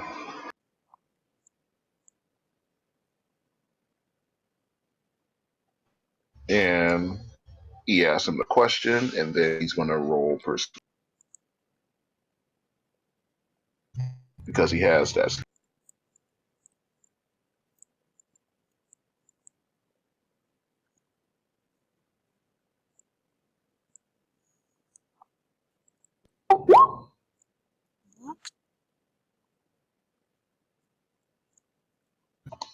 That was a very good roll.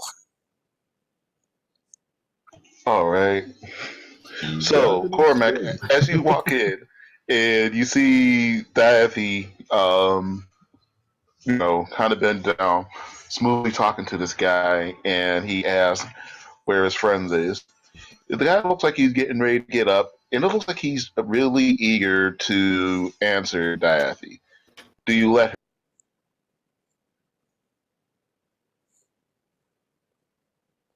Do it.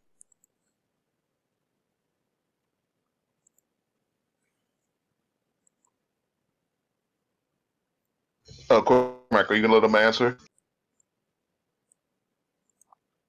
Rip. Internet. Sorry, yeah. Well, Okay. He says, look, man, I don't know what you want from me. You're, sorry. I don't know what you want from me. Your, uh, your old boss sent us here, and he said that he wanted to bookie. We came in. All we were supposed to do was stand by and throw the pimp's head inside of his office. Everything else from there was not expected.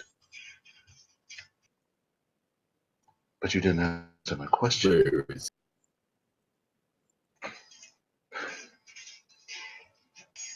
Uh, they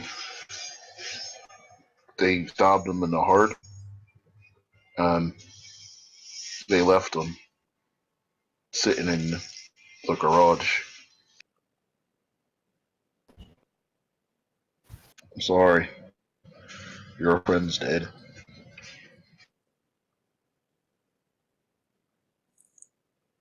where's my Mr. Cormac, we should confirm first.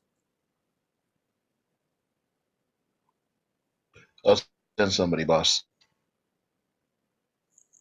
He doesn't pull Cormac out a is cell shaking. phone. He doesn't pull out Cell a cell phone? phone, but He pulls out. Yeah, no, he doesn't pull out a cell phone, but he pulls out a cell phone. He makes a phone call. Before Cthulhu you, gets up and walks to a telephone.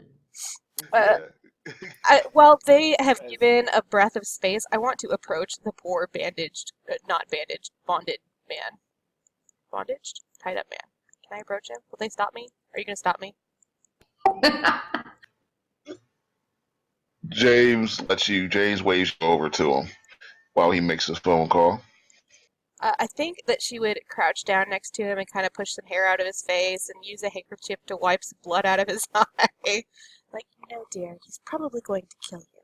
So if you can, please, I'm going to try and save your life, okay? Well, what do I have to do, miss? I don't want to die here. I don't want you to die either, dear. Just follow my lead. I got me ma and, me sister. They'd miss me if I was gone. What are their names, dear?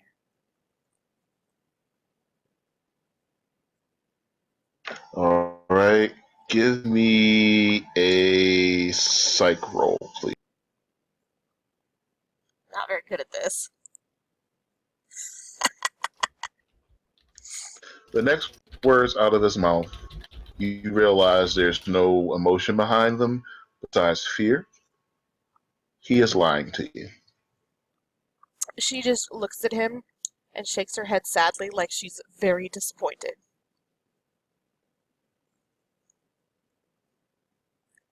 I want to help you, dear. In the very least, I want to make sure that the family you leave behind knows what happened to you. There's nothing worse than a lack of closure.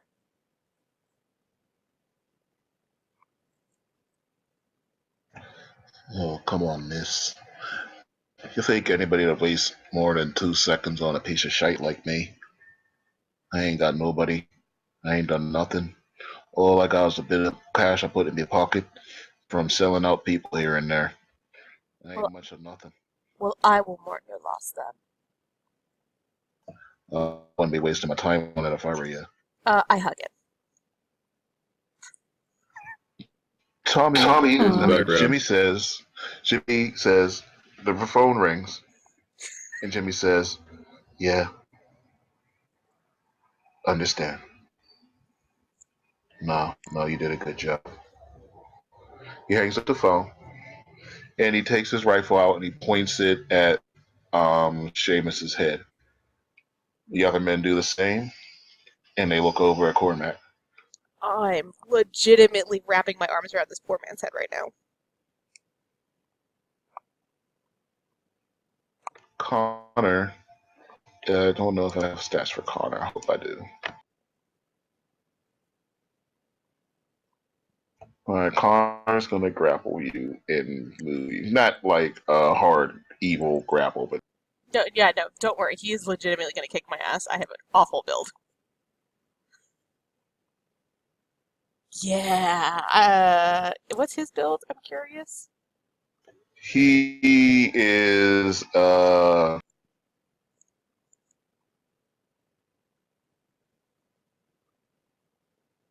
his build is +1. Yeah. So I'm a -1, which means he has a 2 advantage over me. Yeah, he's absolutely gonna pick you up. I cannot imagine a circumstance where I would succeed unless I got like 3 critical successes. So that's Connor. Maybe just in case you want to know, that's Little Helper Man. Little helper man! Yeah. As he's pulling her away, she's like, "No!" That's Diathy. And of course, you all know Jimmy.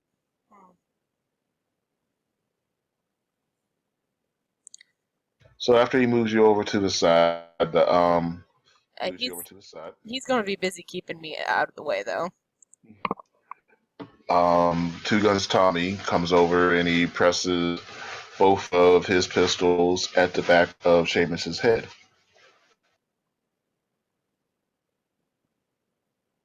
Jimmy nods his head and two orderlies come over with a shit ton of plastic. They lay the plastic underneath Seamus, and then they look over at you, Cormac. Mr. Cormac, you are better than this. You know, I've never been to Scotland. I hear it's nice.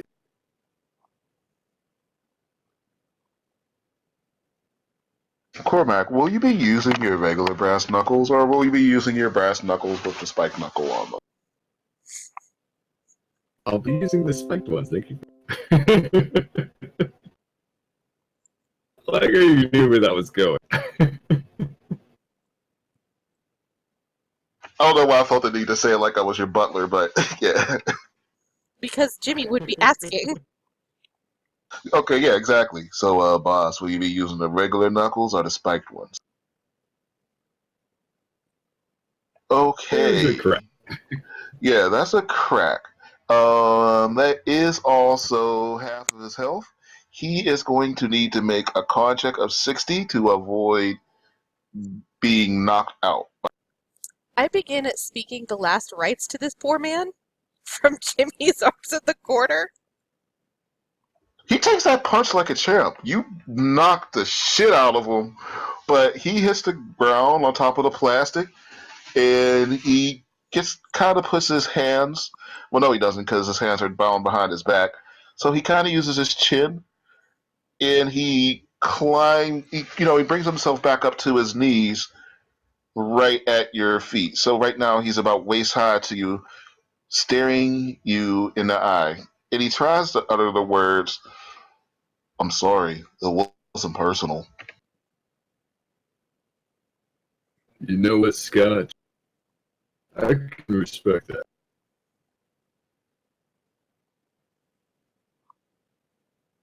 See, what you gotta understand is I need something to send back. Mr. Cormac, please. Listen to her. It's She's not right. in person. Well, look. He's not gonna care what you send back at me. You know that.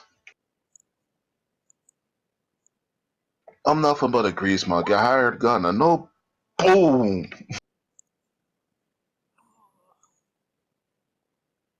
Can I struggle Alright. against Johnny here? Yeah, sure. You can struggle all you want. You're okay. So that's gonna be a regular success. We'll see if you get out of his arms. If he matches, then it's How does Mavis react? She's just standing by like, I can get on board with this. I don't think we can. I think Mavis's reaction is adults only. Did she walk away? No, she's probably standing there torn between like sympathizing with Cormac's anger and Dorothy's will to stop them. Unfortunately for you, he rolled a hard success, so you struggle. Get a shoulder. You get loose for a second, but he wraps you around and he kind of fireman's carries you back on top of his shoulder. She's so intent on saving this man, I don't think she's even indignant. I... Persuade. really testing my persuade skill today. God damn. Okay, give yourself a check mark for that. Oh, I already have. Okay. I don't know who you're going to try to convince here. You better pick someone The one holding who me. you think you might be able to convince. I need the one holding me to let me go. Like, please, Alright. don't you have children? Don't you know someone? Jimmy, you have been lost and alone, and the grease monkey under someone else's thumb. Don't let this man die just because you decided to listen to some other man's orders. My name's Connor. That other man's my boss. He's been a real good dude to me. And that guy who's dead, Carl, like a brother. He helped me out when I was down and out in the streets. Well, then let me I was go. homeless, useless. I can't let that guy get away with this. Well, then take it out on the person who actually did something wrong. Killing him will only make you feel better. It'll solve nothing. If you think you can make this guy tell us where Mud is, then you go ahead and try to use your silver tongue on him, lady. Fuck yeah. I mean, sorry, that's me. That's not her. She's pushing to move towards him. Alright, so he lets you go. You walk over to him. What are you going to say to get Seamus here to talk about where Mud is? Well, first she's gonna get down to his level. Oh, first off, before you say anything to him, I would suggest you use first aid because Cormac knocked him the fuck out. Oh yeah, no, she will legit. If they'll let her, she would. Cormac? She's like pulling out her bandages. Cormac is towering over this guy, but he does like hesitate when he sees Dorothy come in. She Hell-bent on trying to save him. she would 100% be positioning her body between him and Seamus. Alright. So he's a little bit conscious. He's a little bit loopy. Real loopy. And he says, alright.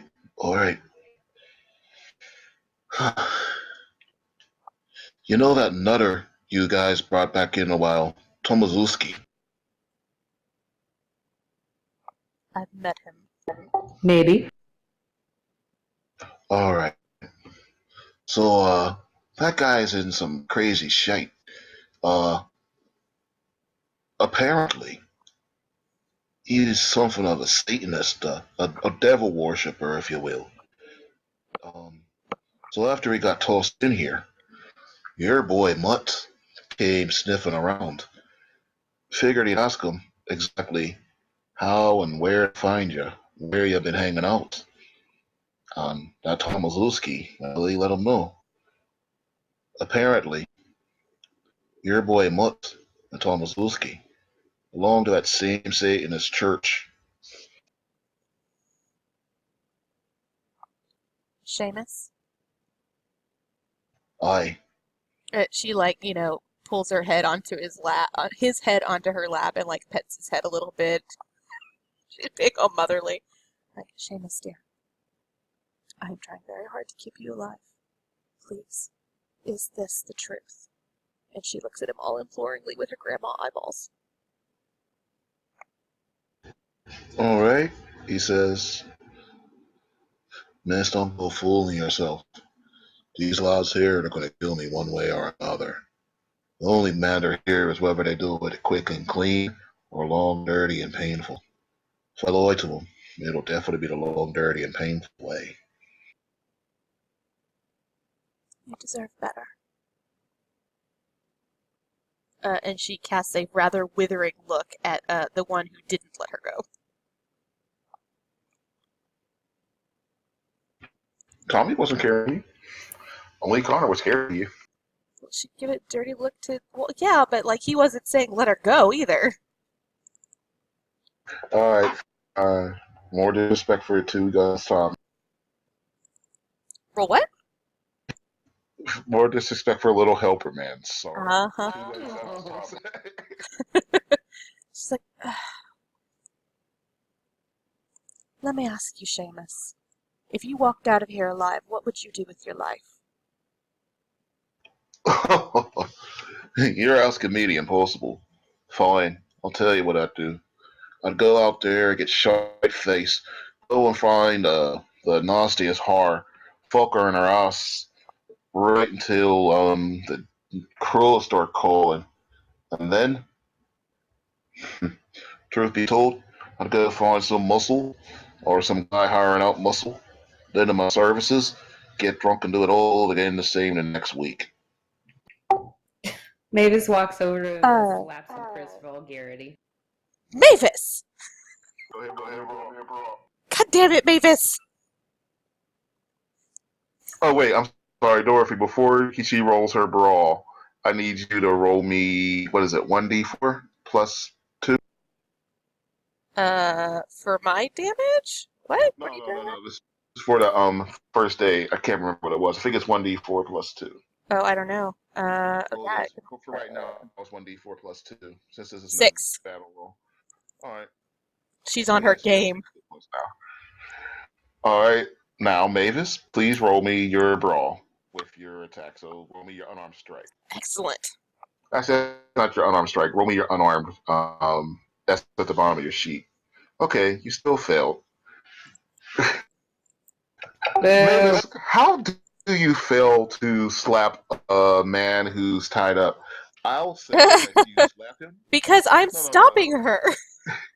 I'll say that you slap him, but since Dorothy's in the way, you can't get the full arc in it. So he just kind of pulls one of those deals where he turns his head with the slap, and then he looks at you and he smiles. Well, then she doesn't slap him. She tries to punch him this time. Stop it! Stop it, Mavis! All right, go for it. Unarmed again?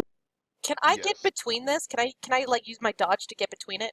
Fuck. Yeah, you could. I was about to give her a penalty dice on. Oh, god damn it. Oh, I would spend a luck on that. Well, you might want to wait because you're probably going to need it for this because right as soon as she does it, somebody gets an idea. Yeah, that's what I'm talking about. Or are you getting in the Guess I'm getting in the way. I'm protecting this man. Okay, in that case, I will need you to roll me a dex to get in between this. By doing that, I'm going to give him a 1 dice penalty. Okay, so the dodge I dex, not my dodge. Right. Oh, god damn it. Ooh, and that 1 dice penalty. Well, that 1 dice penalty does mean that he does fail to hit, but you end up. So what happens here is this: Tuka Thomas gets ready to go and swing at him. You are so intent on stopping it that you kind of tackle hug him. You realize as soon as you tackle hug him, you have removed every obstacle anybody with a weapon has from being in front of him. Wonderful.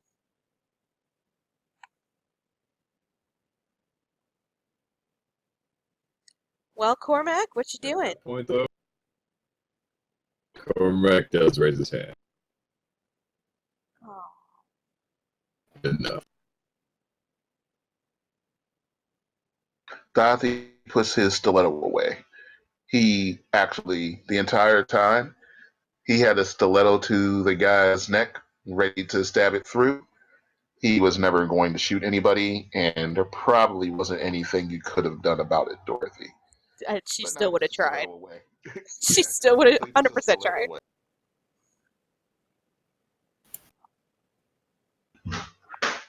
Okay, what do you plan on doing with me? Want me to go and get you to talk to this Tomazuski? He's probably in deep sedation somewhere in this damn whole.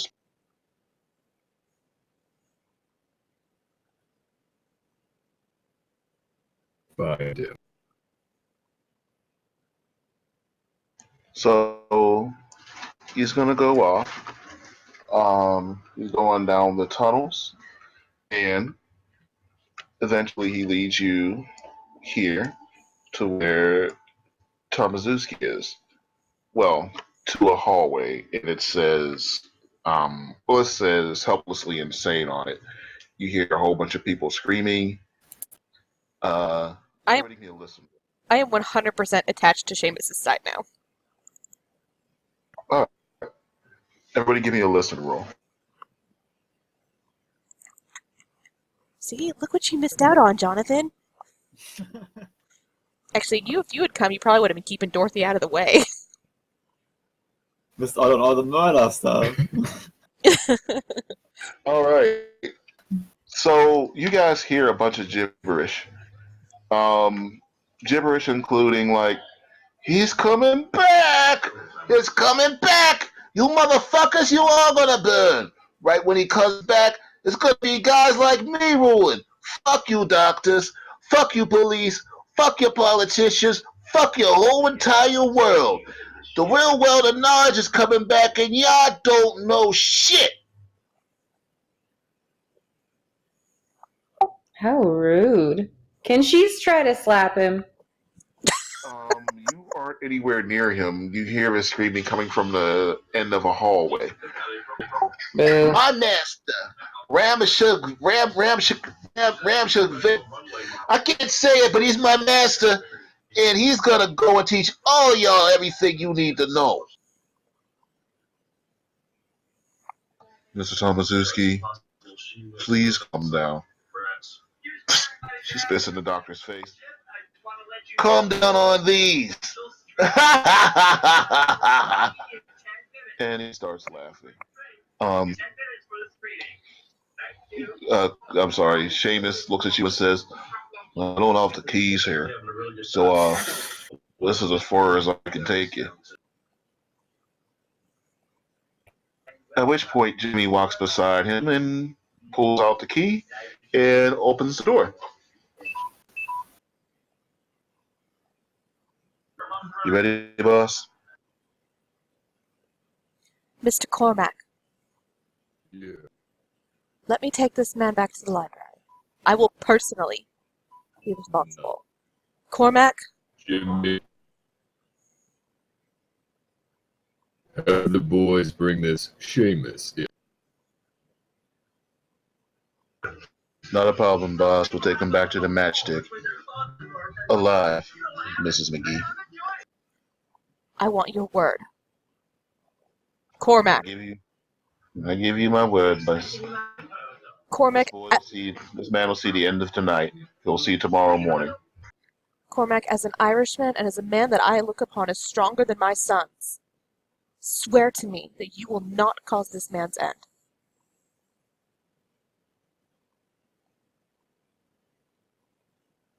Fine. And she smiles lightly and walks over and hugs Cormac. Oh, piece of shit. Let's go. She's pretty satisfied. She's pretty happy with how this has turned out. Oh, what? We got new fucking visitors over here, huh? Fuck you, what?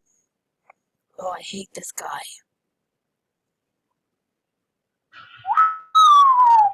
Oh, I can see that sweet ass, and I can smell that sweet musk coming over here. Just like that sweet, sweet, tasty old Mary.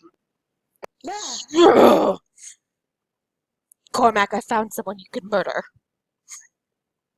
Oh, dang. Yeah, come over here, sweet mom, and give me some loving. Well, I never. Nah, you never have, not till you got a piece of this. He's not wearing pants. I feel like I would have to make a sanity roll. The only penis she has ever seen were her children's and her husband's. Alright, I just want to say, if you fail this one after having passed seeing a person who was stitched together and literally had no penis, I'm going to find that to be hilarious. So let's see what happens. Yes! So I just want to know, for the record, Dorothy's you not are good with more sex. shocked by a random human being's actual penis than you are by a Frankenstein stitched together Who doesn't have monster one? of a ghoul person without one. Just want to make sure you understand that's what happened. That Roll seems me a legitimate D4. for Catholic Irish. Oh, excellent. Okay, you only lose one sanity. She's just like, oh, my word! And like shields her eyeballs, turns away. Yeah. I'm going to say that you shield your eyeballs, but you do make a little crack in the little V-shaped crack in your fingers and take a peek. Yeah, because she's like, oh my god, is this really happening? She's scandalized. She has to know. So, Cormac, he walks up to you with a complete rager. Oh, gross. But So, You remember what do you me. want, Beardo?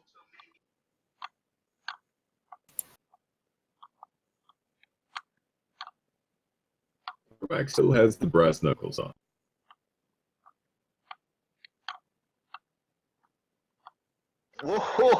Oh, you look serious. Oh, that's right. All 5 of your friends are here today? Oh wait, it ain't 5. And he's getting hit. Come on, give me 5. All right, so you punch him pretty hard. He tumbles backwards, kind of hits the ground on his butt. He rubs his jaw for a moment, laughs and says,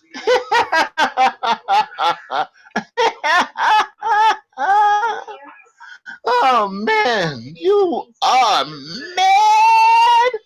You know that old boss of yours? Man, he said the look on your face would make me shit my pants and oh look, damn, if I was wearing pants he'd be right. Oh my god. he just kind of puts his foot on it and starts doing like a little ice skater pirouette turn. And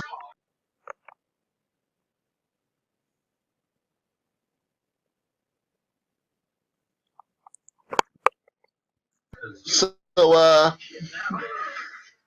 shit, you hit like a fucking Mack truck, pal. So what can I do you for? What did you He wanted to know where you guys hang out. I told him what you did to Lavender Lawrence and connect him to the only guy we connect him to. We know Lavender Lawrence got snatched from that bookies. We knew that guy was yours. So took care of 2 birds with 1 stone. Lavender Lawrence for snitching on me. He's fucking dead. And then we took him over to your bookie friend. And he's fucking dead. Everybody's fucking dead. Seems like a job well done. Where is? Oh, Mark, that's privileged information. Quid pro bono. What you got for me? He's getting hit again. all right, so you hit him in the solar plexus. He falls back. He tries to smile again, but he kind of stumbles back to his feet and he um, vomits a little bit. He um, kind of just climbs his way back on you, puts his hand on his shoulder. Wait, do you let him do this? Well, anyway, that's what he's doing. He's crawling No, towards he you. immediately grabs his hand and just twists. You're gonna tell me, or I'm gonna break every fucking bone in your body. So actually, that fell right there for his switchblade works pretty well because when he puts his hand on the shoulder, he tries to shank you with whatever jailhouse knife he's managed to put together, but you catch his hand, and I'm gonna say that you have his wrist right now. You have him in a wrist lock, and you are certainly turning his wrist back very hard in a way that it has no business going. Ooh, I think I would cringe a little bit at that crack.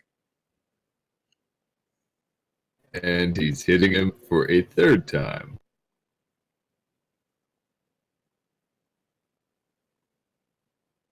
So he Right. crashes. He's still And- alive from that? 8 damage? Did like That's why I'm like, I have 9 health max!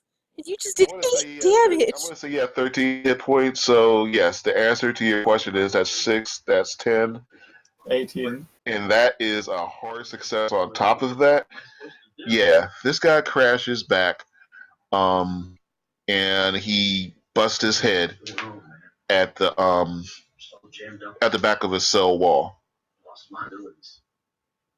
He doesn't look like he's going to get back up. Definitely no time soon. Perhaps not ever. He's going to need to roll a con check, or he is going to.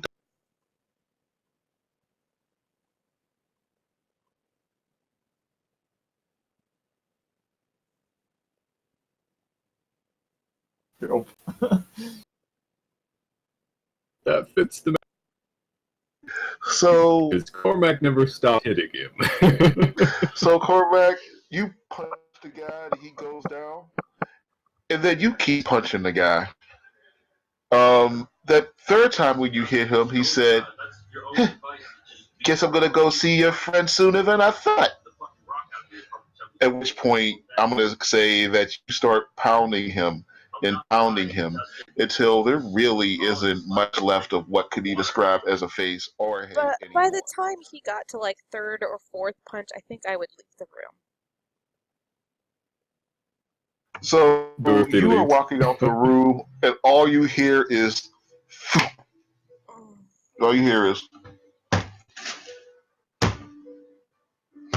Yeah, with that squelchy blood sound, yeah, I think she'd not yeah. be feeling good right now. You hear a crack. You realize that his skull has just been caved in. After a few more punches, after the skull gets caved in, you hear the sound of metal hitting ceramic. Oh, fuck. Alright, I have to go back in and stop him. I'm pretty sure there's nothing to stop. No, this is not about saving Tomazuski. This is about reining Cormac in.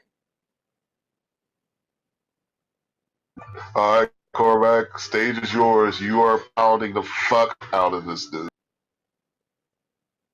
It got to the point where he was just grabbing the guy's neck and slamming him into the floor. Oh, shit. Yeah, no, this... Completely abandoned everything else. Yeah, this is rage being played out, right? So this is more like a mother putting her hand on someone's elbow and trying to pull them back from, like, the brink. You know, so it's like just a gentle touch of the elbow, like, Cormac, Cormac, Cormac.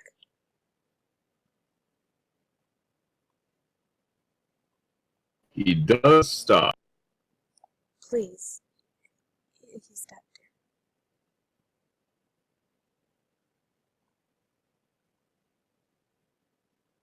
All right. After you pull everything out, you do see in his room he has a few papers strewn about.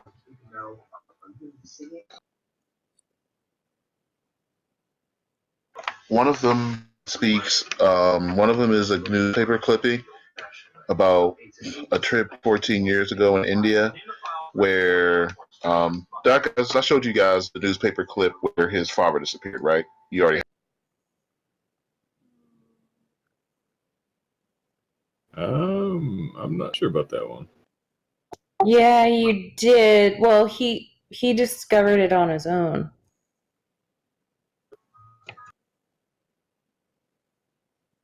All right. So anyway, he has this.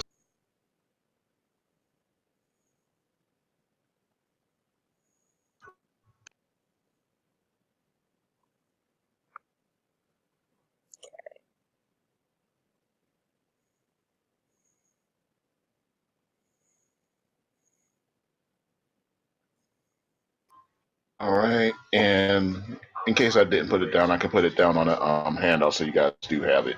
Oh, I think I already did.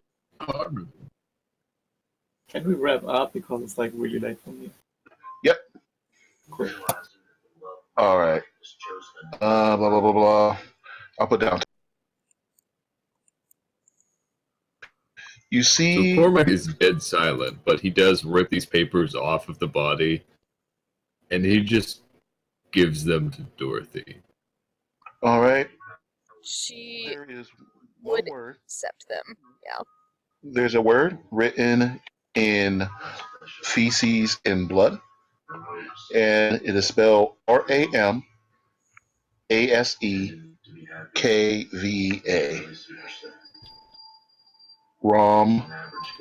Ramasekva. You recognize that as the name that he was trying to say. And all three of you give me with 2 bonus dice.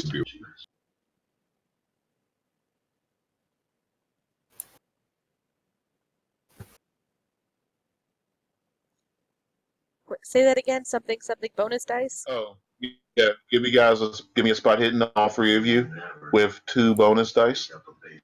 So that means click the white one and you'll take the best of the 3 numbers. You guys, I used all the bad rolls. Should be good. Cormac, you too. Hey, Cormac, you actually had the best success. So you find this. So I'm going to show it to everybody, but Cormac, you're the only person who sees it and reads it.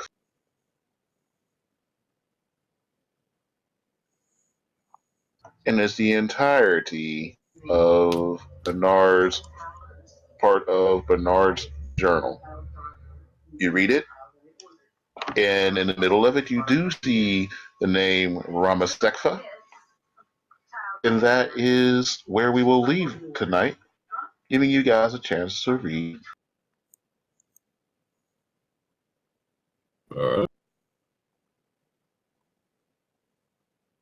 All right. My. Well, damn. Yoxel thoughts. Oh, I have a lot to process. So intense. You guys read Little Things from Stephen King? No. Okay, so most of you didn't spend luck today. So the way it will work is whenever we do have to spend luck, you will get a chance at the end of the session to roll luck, and it's just like an improvement thing. If you fail your luck roll, which you didn't, Dorothy, Damn it. you would get to Recover see it. if you earn some of your luck back. So Dorothy, what did you spend? You spent 5, right? Make 6. sure you mark.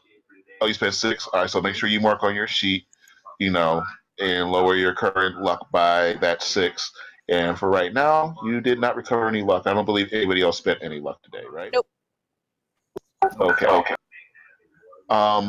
Everyone may. Let's see. I will let everyone make an improvement on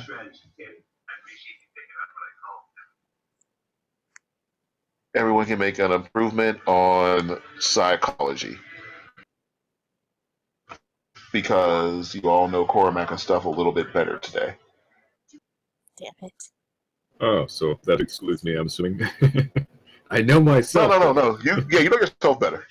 I mean, if anything, you know Dorothy better. That woman was hellbent.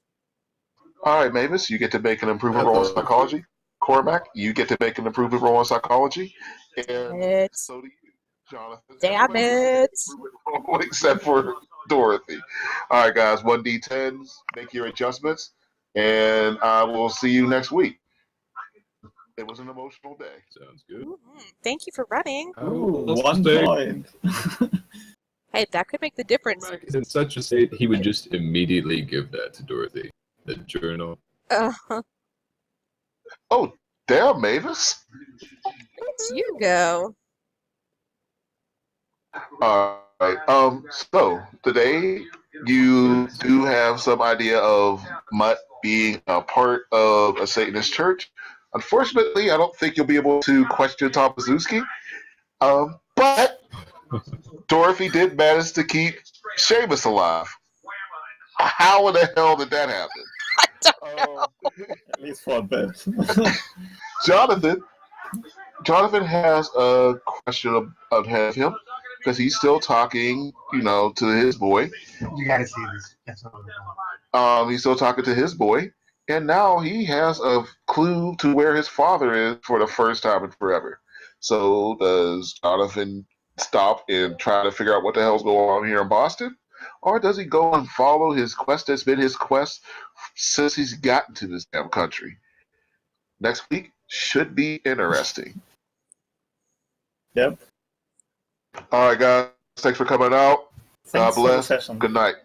Oh yeah, Good you're night. definitely welcome. Yeah, thanks. Good night.